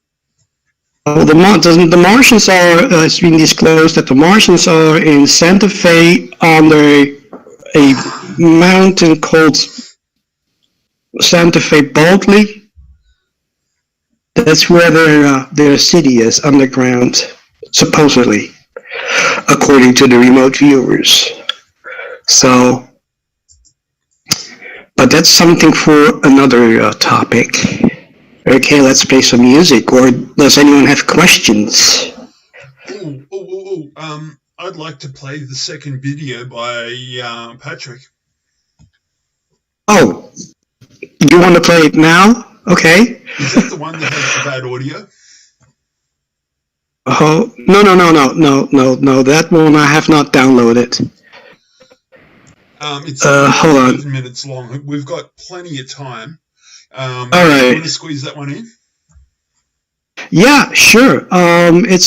He has a red T-shirt, black letters on it, and it's called Second Raw Explosive Read. That's the one, but you have to post the permission underneath it first. Gotcha. We have to do that with each video. Am I looking in Poppy's notables? Yes.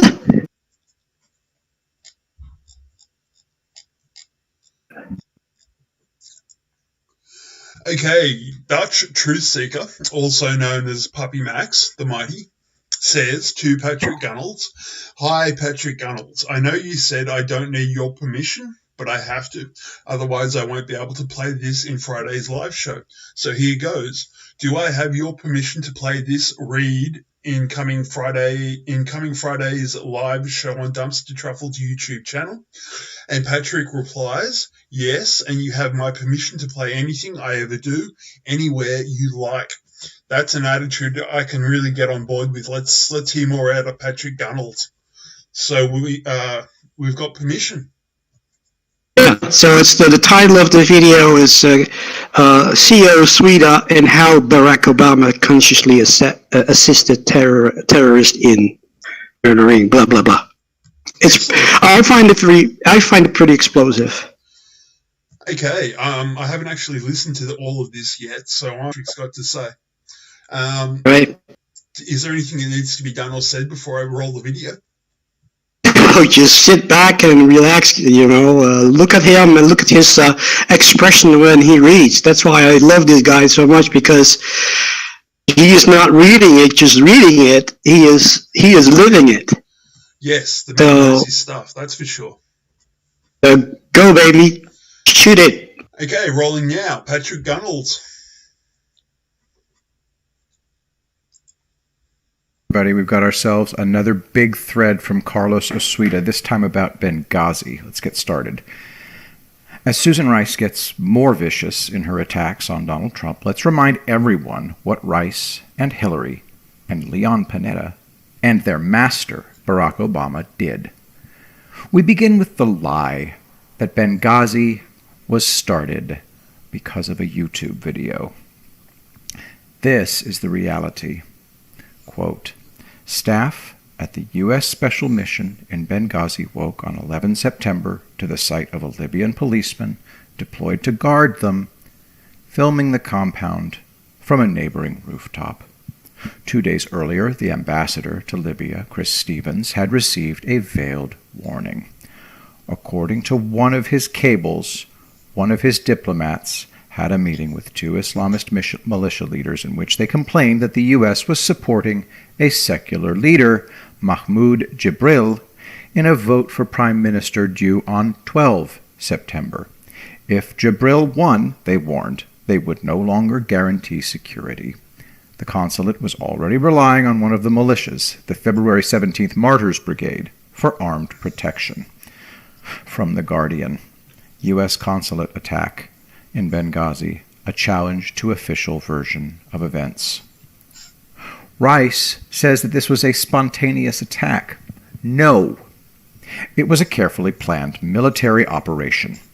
Quote, it began around nightfall on September 11th with around 150 bearded gunmen, some wearing the Afghan-style tunics favored by Islamic militants, sealing off the streets leading to the U.S. consulate in Benghazi. They set up roadblocks with pickup trucks mounted with heavy machine guns.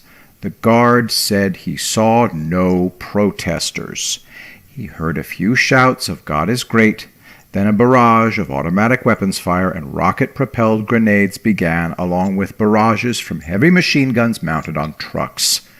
The attack came from the front and the side. A neighbor whose house is on one side of the consulate compound said militants with their faces wrapped in scarves were attacking.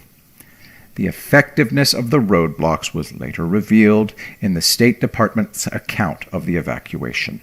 It described how the rescue force came under heavy fire and grenade attacks as they tried to leave the consulate area. They evacuated staffers to a security compound across town, where they continued to come under fire. A precision mortar hit the compound's building at 4 a.m., killing 2 other Americans. From CBSNews.com, Libyan witnesses recount organized Benghazi attack. Another report shows what a liar Susan Rice is. Quote, the attack that killed 4 Americans in Libya, including the U.S. ambassador, was an organized 2-part operation by heavily armed militants that included a precisely timed raid on a supposedly secret safe house just as Libyan and U.S. security forces were arriving. A Libyan security guard who tried to defend the compound but was wounded in the attack told CBS News correspondent Charlie D'Agata it had the marks of a planned attack. It was a setup, he said. They were armed with automatic weapons. Some had their faces covered and wore flak jackets. It felt like there were hundreds and hundreds of them.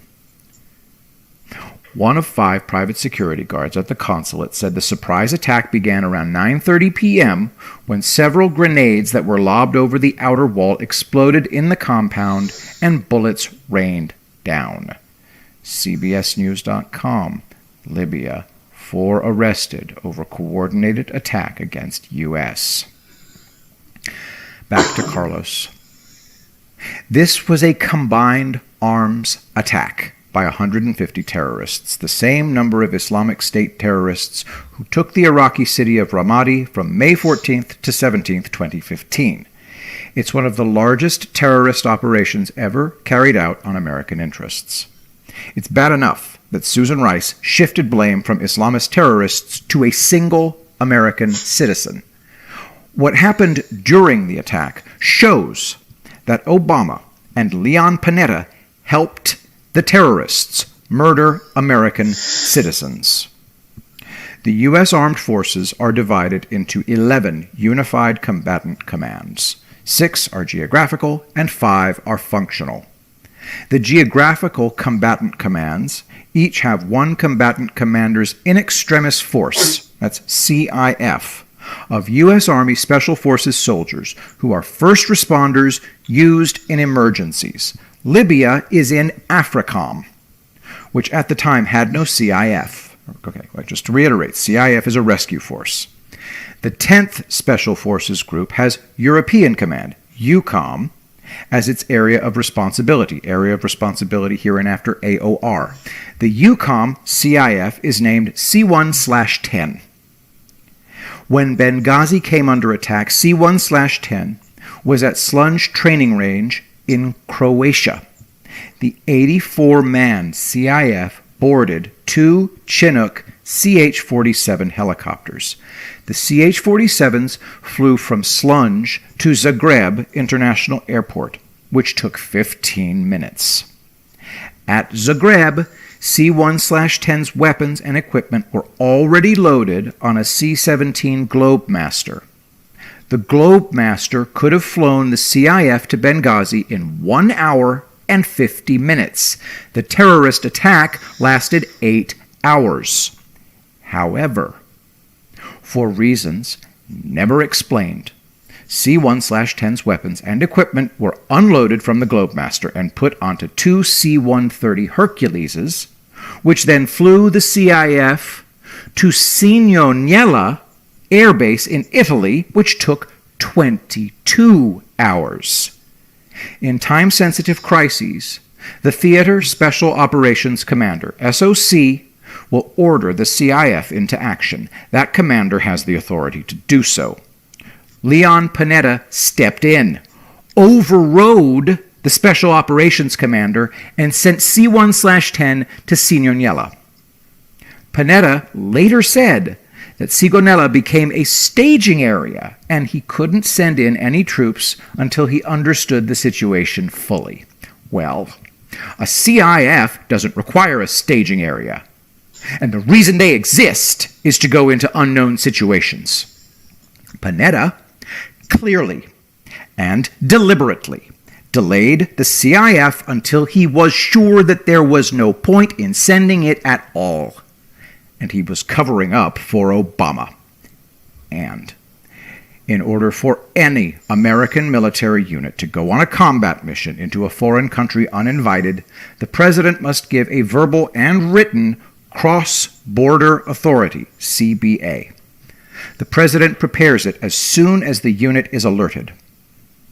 Obama never issued a CBA for a rescue mission. That means he had no plans to save anybody. He helped terrorists murder J. Christopher Stevens, Sean Smith, Tyrone S. Woods, and Glenn Doherty. This is the man for whom Susan Rice sold her soul. There's a lot more about Benghazi that has never been answered. Tyrone S. Woods and Glenn Doherty were using a laser target designator when they were killed. That means a gunship was overhead but didn't fire. There are 2 possibilities. One is that the gunship was ordered to not fire, which is terrible but understandable given the gutlessness of military leadership under Obama. The second possibility is much, much worse. A laser target designator uses an invisible beam that can be seen with night vision goggles. You use it to show a gunship where to shoot. The beam is invisible to the naked eye, but terrorists use the night vision function on their cell phones to see the beam. If they can see the beam, they can trace it back to the source. Then they fire on the source. That's what they did at Benghazi. They fired mortar rounds that made direct hits. Because using a laser designator is dangerous, it isn't done until the last second right before the attack. Is it possible that someone told Woods and Doherty to illuminate the target, knowing that it would expose them and that the gunship wouldn't fire on the terrorists? I would say yes. People in the CIA, State Department, and Army would have done anything for Obama. Oliver Hazard Perry defeated the British Army on Lake Erie on December 13, 1813. His telegram was legendary. "We have met the enemy, and they are ours. Cartoonist Walt Kelly turned it on its head. We have met the enemy, and he is us. There's no bottom for the Democrats to hit. I mean the leadership and the lackeys like Susan Rice, but their hubris brought them down. After Trump is reelected and the GOP retakes the House, the Democratic Party as it is will cease to exist. What will happen to the Americans who committed so many unforgivable crimes? I don't know, but neither do they. And that's what eats at them. Not guilt. Fear. Okay, that was absolutely outstanding. Puppy Max, that was an excellent contribution. Thank you very much. Yeah, you know, when I look at it, it's just I'm starting to tear up. His emotions just blast off the screen. It's for real. You can hear it in his voice. Yeah, you can see it in his, his whole body language and his face. And just unbelievable. His T-shirt. I can explain it to you, but I cannot understand it for you. Yeah, it's awesome. We're going to have to put Patrick on the payroll. Do you want to contact him after the show and thank him enormously? And maybe we can include Patrick Gunnell's contributions on a regular basis. We'll talk about that later, though. Thanks for that, Puppy. And what's next on the agenda? I need 90 seconds or so. Can you guys cover it? 90 seconds and I'll be right back. Yeah, well, Dumpster, how about we have a bit of a jazzy song break? You've got one there on the screen. Okay. I still have my read to do. Dance freaks. Puppy's not finished. He's got a day at a time, I believe. If you can read that. Yeah. No dancing. Stop dancing. I'll read this. And then I'm done for the day. So that's all right. Beautiful. Okay. This is day at a time. Reflections for the day. Today is May 22nd. When I first listened to people in the anonymous group talking freely and honestly about themselves, I was stunned. Their stories on their addiction escapes of their own secret fears and their own gnawing loneliness were literally mind-blowing for me. I discovered, and hardly dared believe it at first, that I'm not alone. I'm not all that different from everybody else, and, in fact, we're all very much the same. I began to sense that I do belong somewhere, and my loneliness began to leave me. I asked myself, do I try to give others what has been given freely to me? The prayer for today is, may I begin to see, as the life stories of my friends in the anonymous group unfold for me, that our similarities are far more startling than our differences. As I listen to their accounts of their addiction recovery, may I experience often that shell shock that small shock of recognition and hey, that's me feeling that is quick to chase away my separateness. May I become a wholehearted member of the group, giving and taking in equal parts. Today I will remember sameness, not differences. Yeah. Amen. That was really quite outstanding. Thank you, Poppy. Welcome. Hey, Reggie. Where we go? Music! It's the first one that does the damage. Yeah. He wants to dance. Dance time. Okay, what are we doing? Music, is it? Yeah, you've got it there, but just play it. Don't maximise it so that we can continue to post news. Gotcha. If that's okay. Rolling music now. Okay.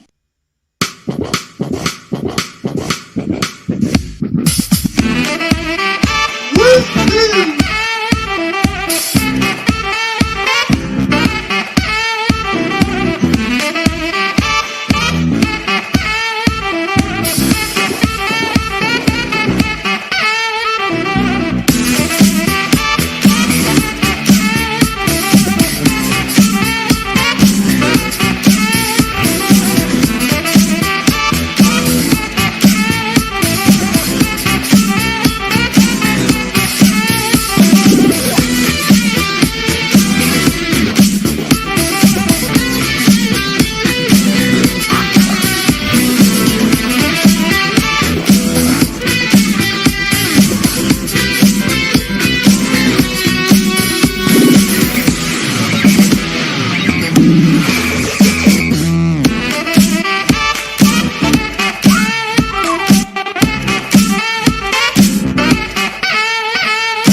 we're not actually playing iPod, we're just playing the music.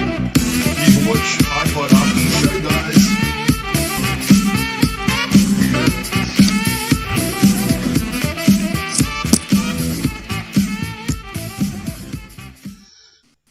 Okie dokes, folks. Time is against us. We've got a whole bunch of stuff to squeeze in, and then we've got to wrap up. So we're up to slot 4 now, which is Oz and Ons, and she's got some cracking pieces of information. Is there anything that needs to be addressed or done or said before I roll with Oz's content? No, just rock and roll. Beautiful. Just a moment while I go through my files. And we've got a nice little, looks like a Q-proof on some tweets between the US Navy, Trump, and Dan Scavino Jr. Do you want to drop those into the Discord of the bunker? Okay, just give me one tick. It's a rather impressive Q-proof. And, yeah. Well, sort of, yeah. It's a good connection. Yeah, and I do remember in the past another one with numbers on planes, but it's not that I couldn't find it, I just didn't have time to get to it. Are you talking about the call sign of Q17 for one of the planes? No. There's quite a few, actually, now that you mentioned that, isn't there? Yeah. But no, a different one. Anyway, I'll if you start off with the notables, just the COVID ones maybe to start with, we'll try not to send our chatters to sleep with those. and I'll drop those in, and then I'll drop in the photographs for the tweets connecting POTUS and Dan Scavino Jr. and the Navy to Q-Post 326. But yeah, maybe start with the COVID and get that out of the way, hey? Just the latest there. Good plan. I'll start with the COVID. Okay.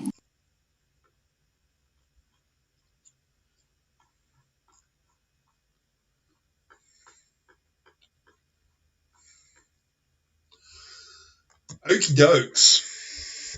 This is COVID, Article 1 of 2, and it reads, Downing Street has revealed that beginning June 1st, those arriving in the United Kingdom, including Britons returning from abroad, must self-isolate for a minimum of 14 days as part of the country's efforts to lessen the likelihood of a second wave of the coronavirus pandemic. The government is expected to strengthen its 14-day quarantine policy for those arriving or returning to the country following the end of the current coronavirus lockdown. The adjustment suggests that travellers who do not comply with the quarantine rules will face a £1,000 fine, according to Sky News. The new measure will reportedly be announced on Friday by UK Home Secretary Priti Patel at the 10 Downing Street briefing. On the 10th of May, UK Prime Minister Boris Johnson, while detailing plans by his government to gradually ease the Commonwealth's COVID-19 lockdown measures, said that the UK will impose quarantine on people coming into this country by air. According to the new policy, travellers will be obliged to fill out a digital form that includes the address of where they will spend their quarantine period.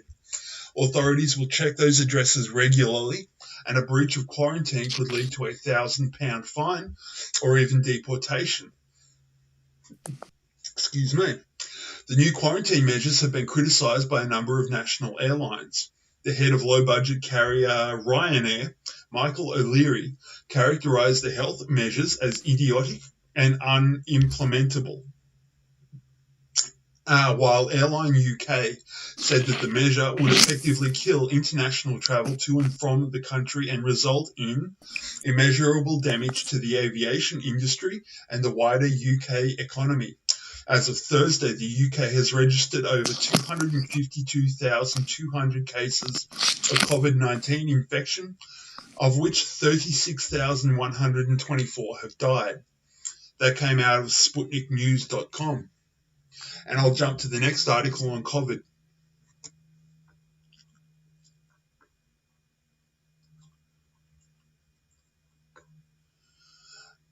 Okay.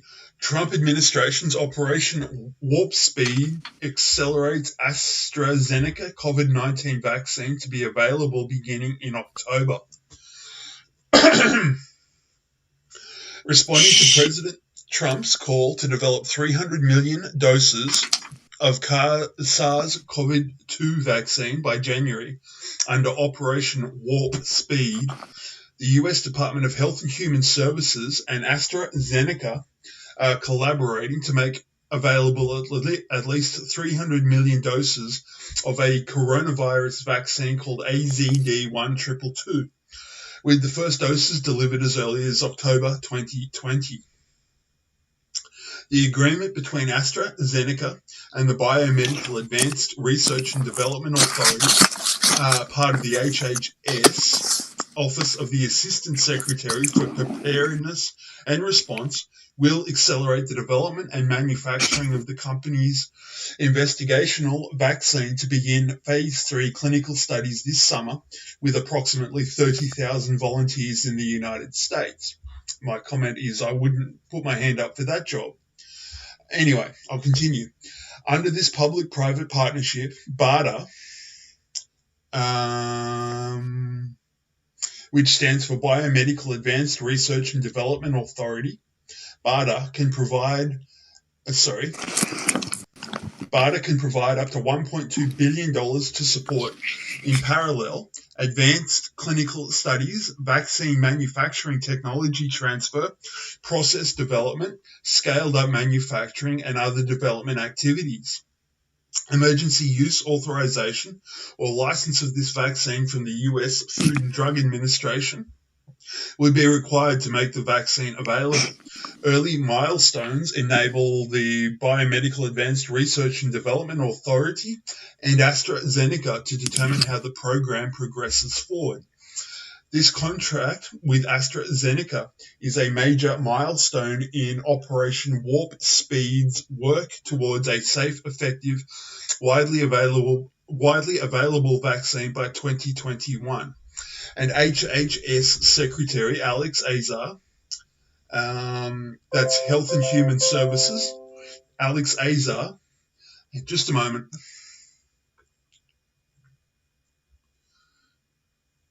Sorry, I've lost my place. Getting a vaccine to the American public as soon as possible is one part of President Trump's multifaceted strategy for safely reopening our country and bringing life back to normal, which is essential to Americans' physical and mental well-being in so many ways. The Trump administration is making multiple major investments in developing and manufacturing promising vaccines long before they're approved, so that a successful vaccine will reach the American people without a day wasted. And if this is my comment, if the vaccine is not mandatory, I'm going to wait 12 months before I take it and see what happens to the people who did take it. But there you go, guys. You're up to speed with the lockdown. And what should I address next, Oz? I'm just trying to get these to load, having a little bit of difficulty, but anyway, we'll just go. I'll go with the Planned Parenthood. Is that cool? Oh, okay. Let me get rid of this one then. Look, it's already loaded. Leave that there. Yeah, I tried to get the other one to load, but it darn well wouldn't. But anyway, some problem just with the size of the file. Darn it. Okay, just... Donald J. Trump retweeted US Navy at US Navy. And the tweet says, take a look inside the cockpit of the Blue Angels as they zoom over the USS Harry S. Truman.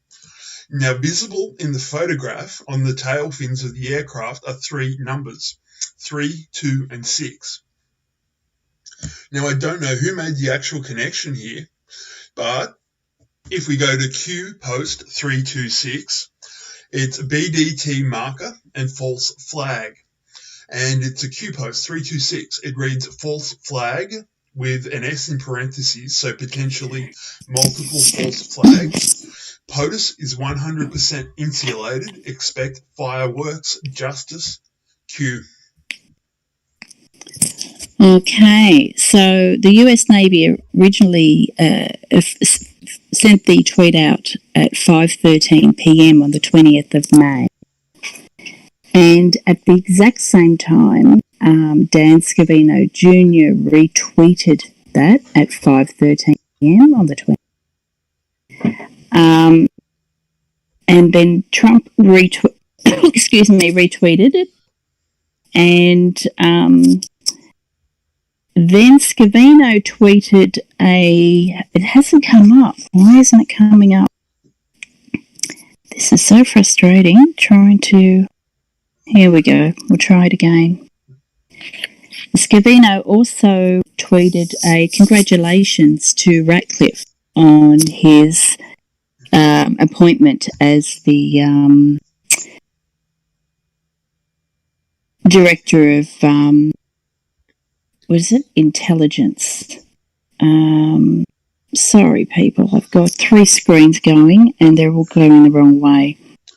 That's okay. Anyway, yeah. So, and then Trump retweeted Scavino's tweet of the congratulations to John Ratcliffe, and he added a big day for justice, retweeted with a comment, big day for justice, congratulations, John.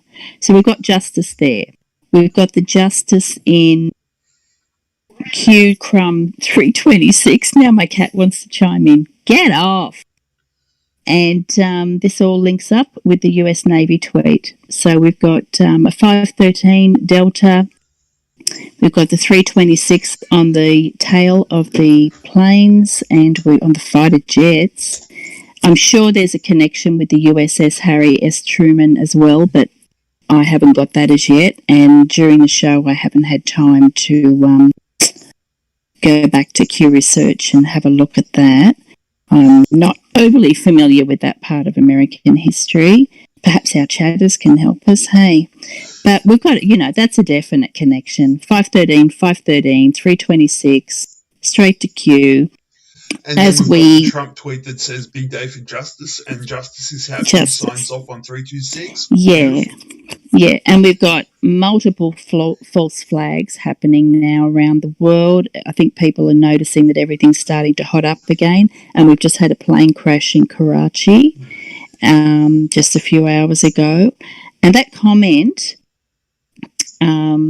the tweet from Q, the crumb from Q, POTUS 100% fully insulated. That's a classic. That's a classic Q comment. And I think it's 5 times I think Q has posted that. First time was Q crumb number 4, POTUS 100% insulated. That's the title in the blue lettering, which we know is not from Q, but it gives us a rough idea of what's going on. And the first line, this is the 30th of October 2017, 3:11:40 a.m. Some of us come here to drop crumbs, just crumbs. POTUS is 100% insulated. Any discussion suggesting he's even a target is false. POTUS will not be addressing nation on any of these issues as people begin to be indicted and must remain neutral for pure optical reasons. To suggest this is the plan is false and should be common sense. Focus on military intelligence / state secrets and why might that be used versus any 3-letter agency. What Supreme Court SC decision opened the door for a sitting president to activate? What must be showed? Why is POTUS surrounded by generals?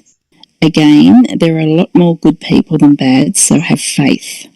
We've got to remember that, guys. We've got to have faith. This was a hostile takeover from an evil, corrupt network of players, not just Democrats. Don't fool yourself into thinking Obama, Soros, Roths, Clintons, etc. have more power present day than POTUS. Operation Mockingbird. Patriots are in control. Sit back and enjoy the show. That's the 4th official crumb from Q. So the connection is very strong to what just went down today and yesterday in those tweets. And the next POTUS is 100% fully insulated is that same one that I've just read, but with an addition at the bottom, and that's crumb number 6, 30 October. Then again, also he's 100% insulated in another crumb number 16 on the 1st of November 2017. And then POTUS will be well insulated, protected on Air Force One, that classic one. Crumb number 35 on the 2nd of November 2017. Oh man, it was so exciting back then. It's still exciting, but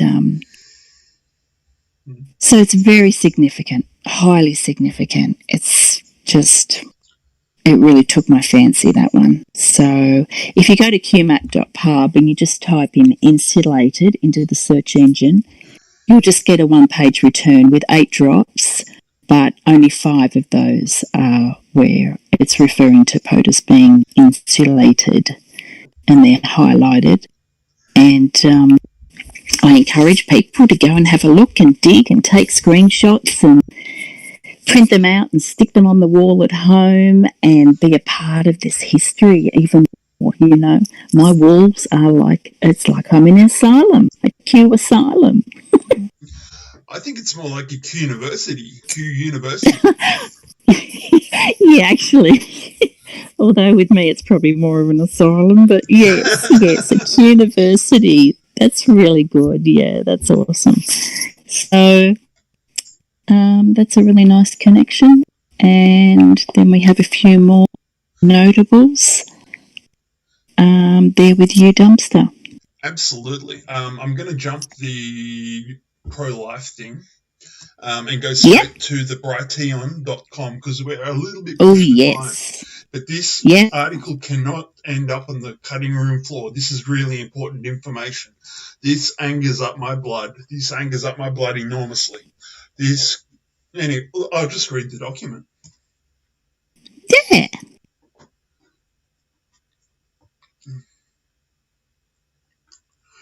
Okay, it comes out of an outfit called Natural News, and Natural News is one of my favourite sources of information. It's not always accurate, but it's always well written, well presented, and even though I don't agree with everything they say, it's a very, very important data source for me. It's one of my faves. And the headline to this article is Facebook blacklists free speech video platform Brighteon.com to silence humanitarian voices of pioneering women like Judy Mikovits. Take action. And this is May 20th, 2020. And the byline is my old mate, Mike Adams. I've been doing this for a while, and I know Mike Adams' work quite well. And I will begin. Brighteon.com is a popular independent video platform that features humanitarian free speech videos, including those of pioneering women like Dr. Judy Mikovits and Chinese freedom leader Jennifer Zhang.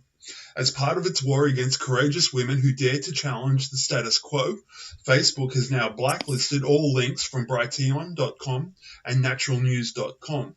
Following the user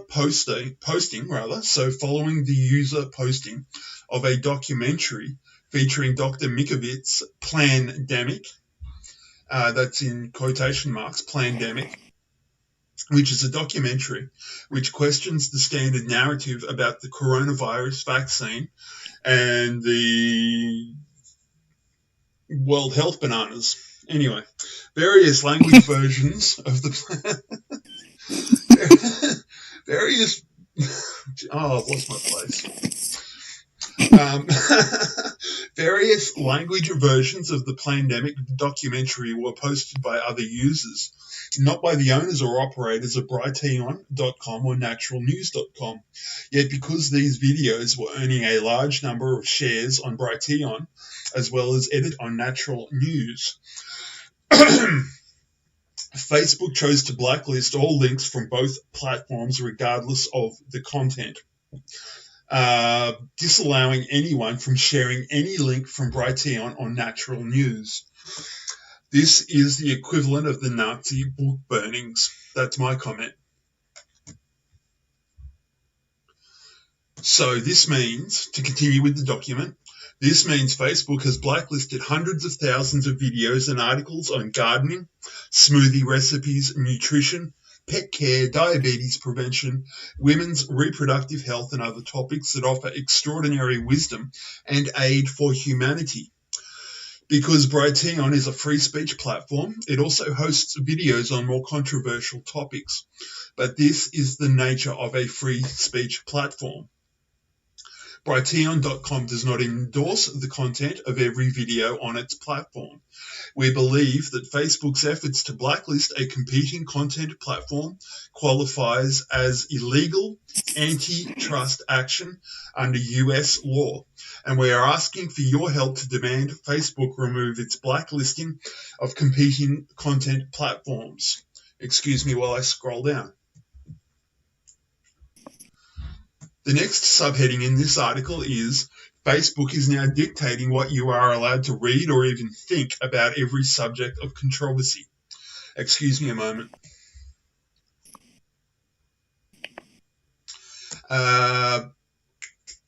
Facebook's blocking of shared content links goes too far, obviously.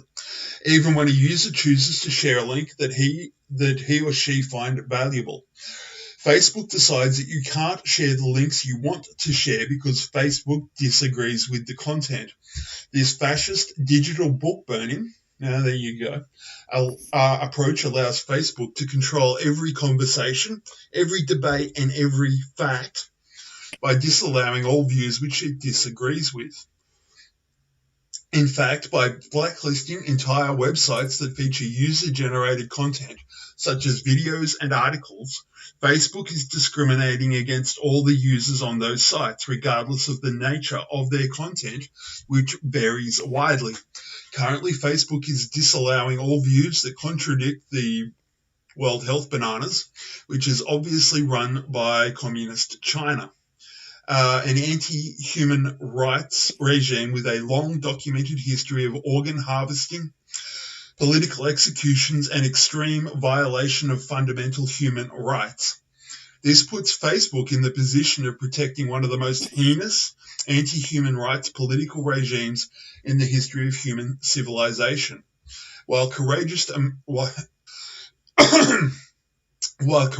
American scientists and brave centers are silenced, Facebook catapults the propaganda of communist China to the forefront, calling their lies facts. Who questions the propaganda is silenced. Why is this tolerated in America, or Australia for that matter, is my own comment. Why is Facebook even allowed to continue to exist when it demonstrates such for the values of free expression that gave rise to America's greatness? Excuse me just a moment.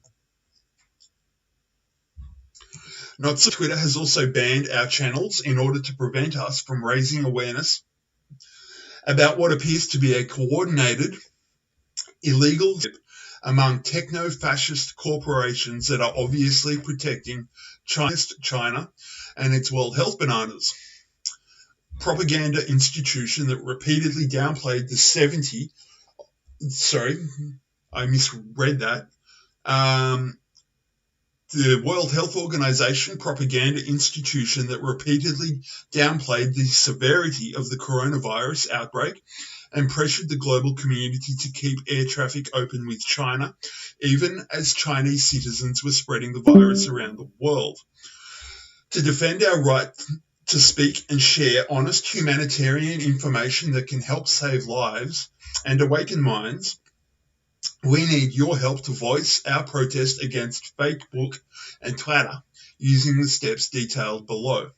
In the meantime, we are encouraging everyone to move over to the new social media network, allsocial.com.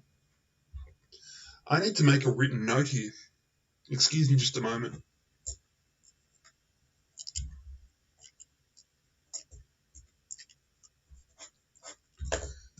Okay, we were at We are encouraging everyone to move over to the new social media network, allsocial.com. Here are the channels we've set up there, which are just beginning to gain a following.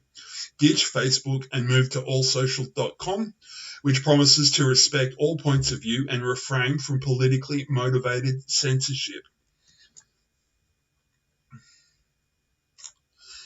I strongly suggest that you actually hit this link and get involved, because this is censorship, and it's censorship for a social engineering agenda.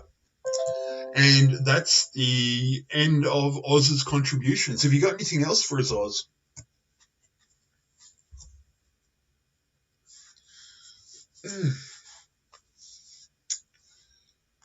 Anyway, guys, it's getting towards time to wrap up now. So, Sorry, I forgot I had my mic off. I was coughing, so I switched it off. Well, there's the well, if you need to finish up because of the recording time, you need to finish up. No worries. There's we've got time. I'm just saying we're getting close to wrap up. Yeah, well, just have a look at the notables, Dumpster. They're right there, mate. Sorry, my brain's beginning to shut down. What am I doing? Yeah. Well, you just read that one, so close it and then go to the next one. Yeah. Right the there. Next one is the CJ Truth tweet. Do you want to drop that into Discord? You want me to drop that in? Folks at home. This is a cracker. This guy is an absolute champ. This is a hell of a document. It's Jesse Waters. Yeah, it's Jesse Waters. It's just 5 seconds long, but this will go down in history. They'll probably make one of those fake news songs, the edited song out of this. That's the other one that we can't play that comes from Faux News. But this one is about 40 seconds long, and I'll actually maximise it for the folks at home. You got them mixed up, Oz. Oh, did I? Oh, sorry, mate. Okay. No worries. I'm not liking this for the folks. Okay, I'll find the other one. He really supports veterans. I'm an Air Force veteran myself, so I really respect that, because no other president's really been actually sticking their neck out for us, and I really appreciate what he's been doing for the VA. And he's trying to keep us out of wars. A lot of the things I thought he was going to do, like I thought he was going to get us into war with North Korea. That didn't happen. Thought he was going to get us into war with Iran. That absolutely didn't happen. And he's a real strategic genius, and I really mess with the dude. He's dope. Are you going to vote for the president in 2020? It appears so. That's not even. There's no question. That's why I'm here. I'm absolutely going to vote for him. I'm Spanish, and I'm going to vote for him again. Yes, he's going to be our president 2020. I love it. Yes. Okay, if we had time, I'd play that twice. But that's real people supporting a real solution to a real problem. What would you like to point me at next, Oz? Oh, I don't know what's happened to the other one now. That's a bit annoying, isn't it? Hey, anyway. Oh, well, just the last... Yep, sorry? Oh, I was just going to say, in my personal work server, at the bottom of today's... sorry, just a moment. Let me collect my thoughts. At the bottom of my... Brain fried.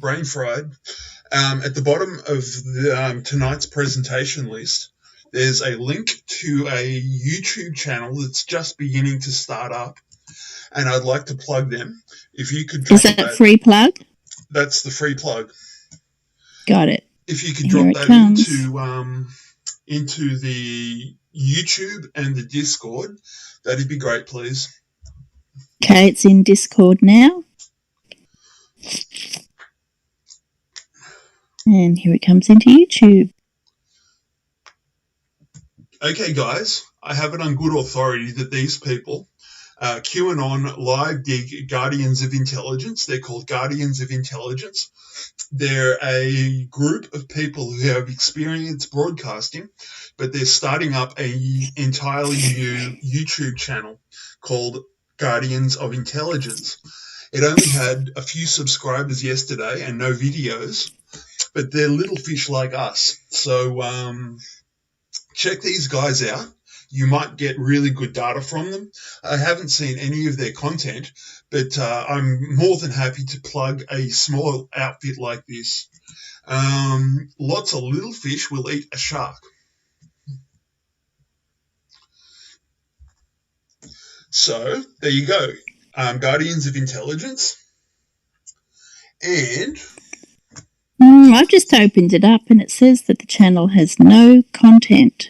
No videos. And only Nothing. a few subscribers. Yeah. They've got people with reputations behind the site. And I'll do everything I can to help them start out or grow their site or whatever they want to do. That's Guardians of Intelligence. And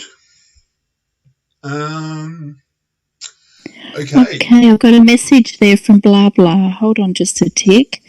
I'm a bit behind on my screen.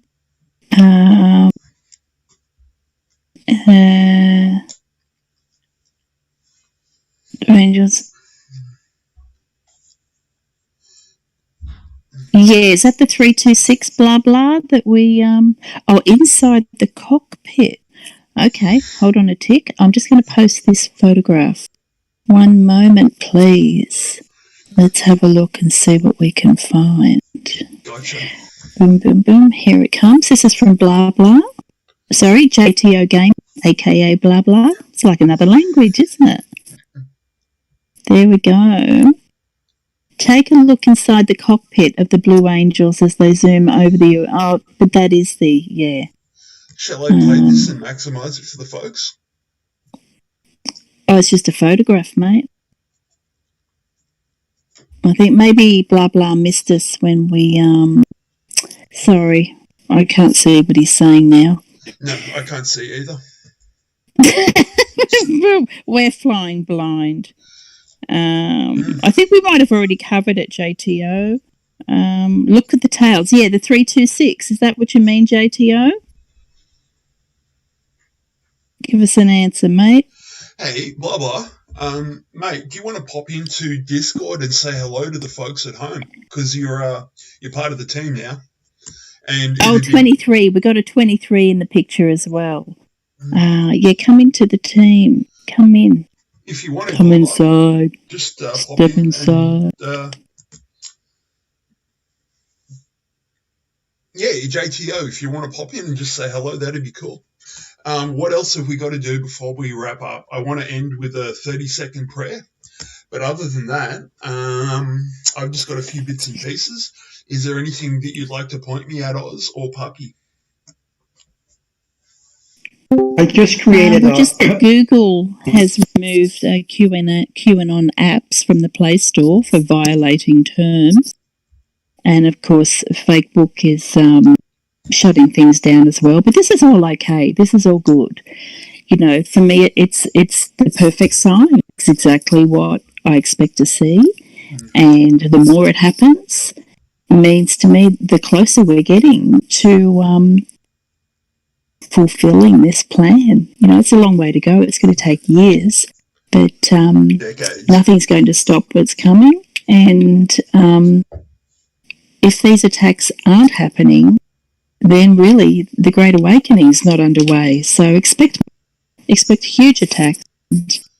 Whole platform will be shut down. And I just rub my hands together with glee. I think goody, goody, goody. As long as I don't lose contact with all my new Patriot QAnon friends, all my chat friends and you guys. Yeah, I'm going to have to check out this all social. But I'm sure we'll all find each other anyway. Just thank to my new all social account. Oh, okay. Do you want to tell us about that a little bit, Puppy Max? You've got 2 or 3 minutes at the most. Well, there is not much to tell. It's easy to sign up, and you have to select like 3 things that interest you, and then scroll down to the bottom, go next, and you have to. With any account you make, is add your email and create a name and past where I just uploaded my puppy Misty, actually because I don't have a picture of my puppy Max, but I uploaded the picture of my puppy Misty, so the account is active. Okay, will you be dropping that into chat, or what will you be doing? I'm going to drop it into chat as well. Yeah, awesome. Hey, connect with us, people. Okay. Peeps.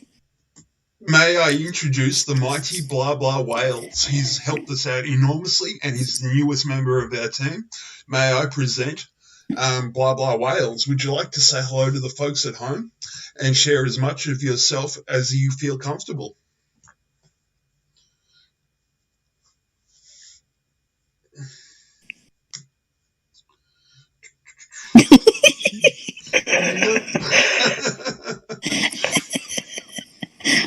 Have you gone all shy, Mr. Wales? I never thought you were that kind of guy. He's There we go. G'day and welcome, Blah Blah. Imminent, voice imminent. Welcome, Blah Blah.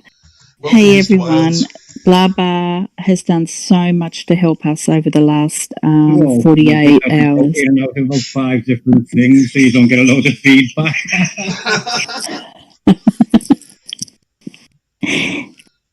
G'day and welcome. I'm guessing you can hear me then. Indeed, sir. Thank you for your work so far. And So I was like talking for ages when I realised, no one can hear me.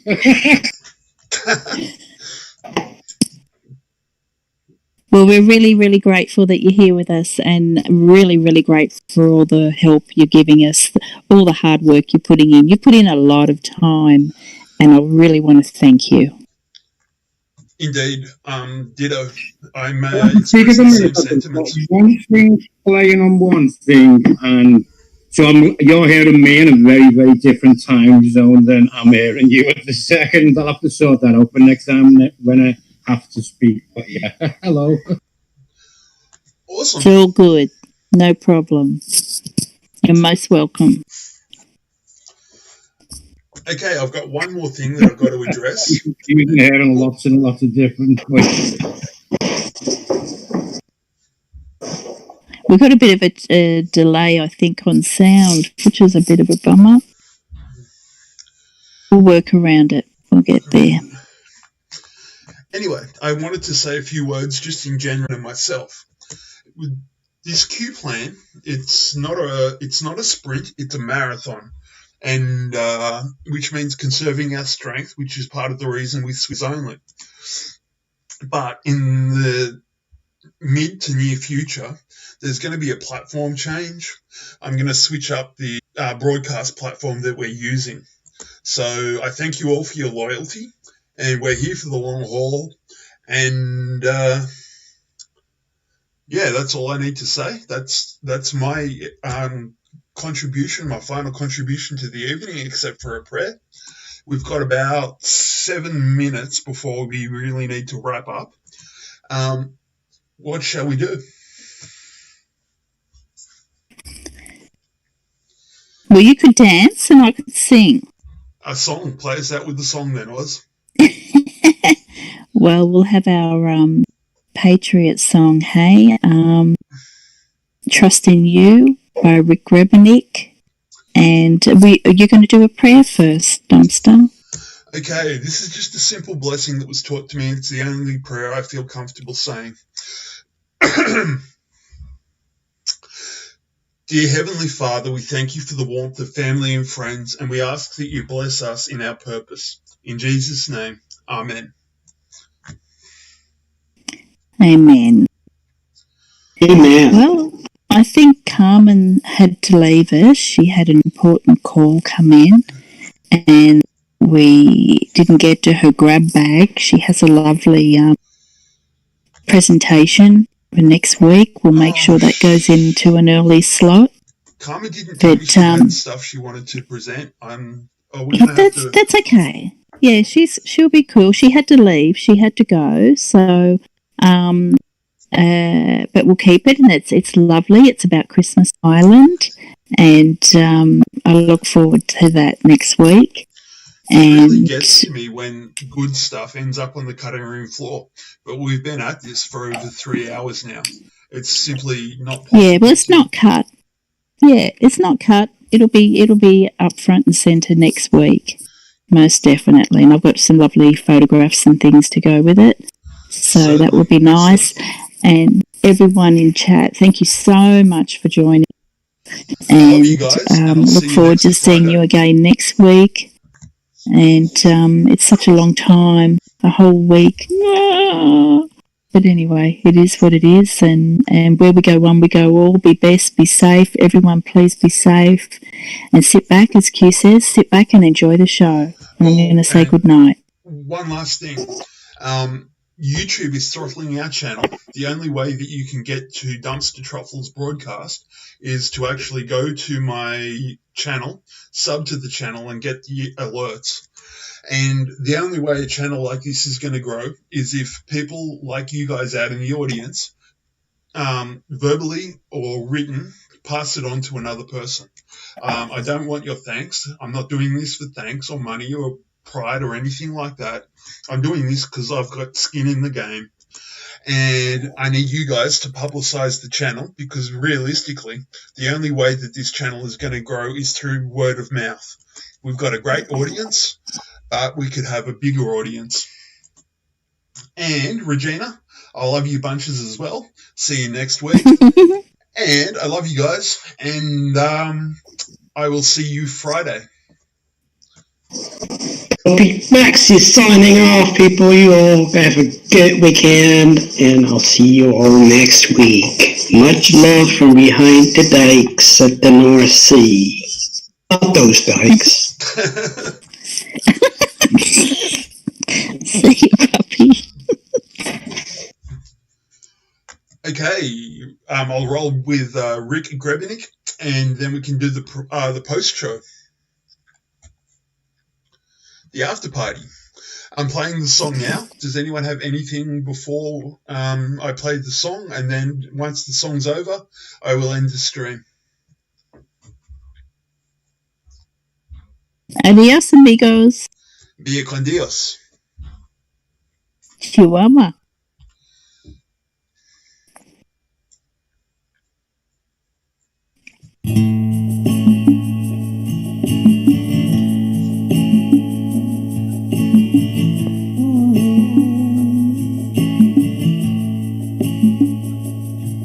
There are times in life when things get overwhelming, and I've gone as far and as long as I can go.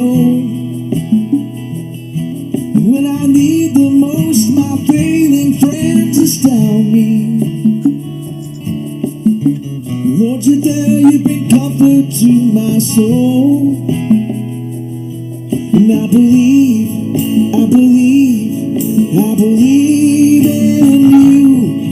Every word that I've heard, and I know it's true.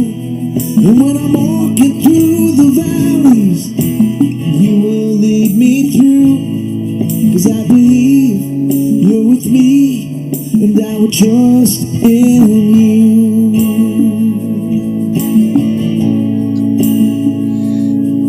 I must walk by faith and not by sight, you told me. And there's rewards for those I know that seek your face. But I can use a glimpse right now, Lord, of your glory. And in my darkest hour, you give me strength. 'Cause I believe in you. Every word that I heard, and I know it's true. And when I'm walking through the valleys, you will lead me through. 'Cause I believe you're with me, and I will trust in you.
Lord, you walked my shoes, you felt my pain and suffering.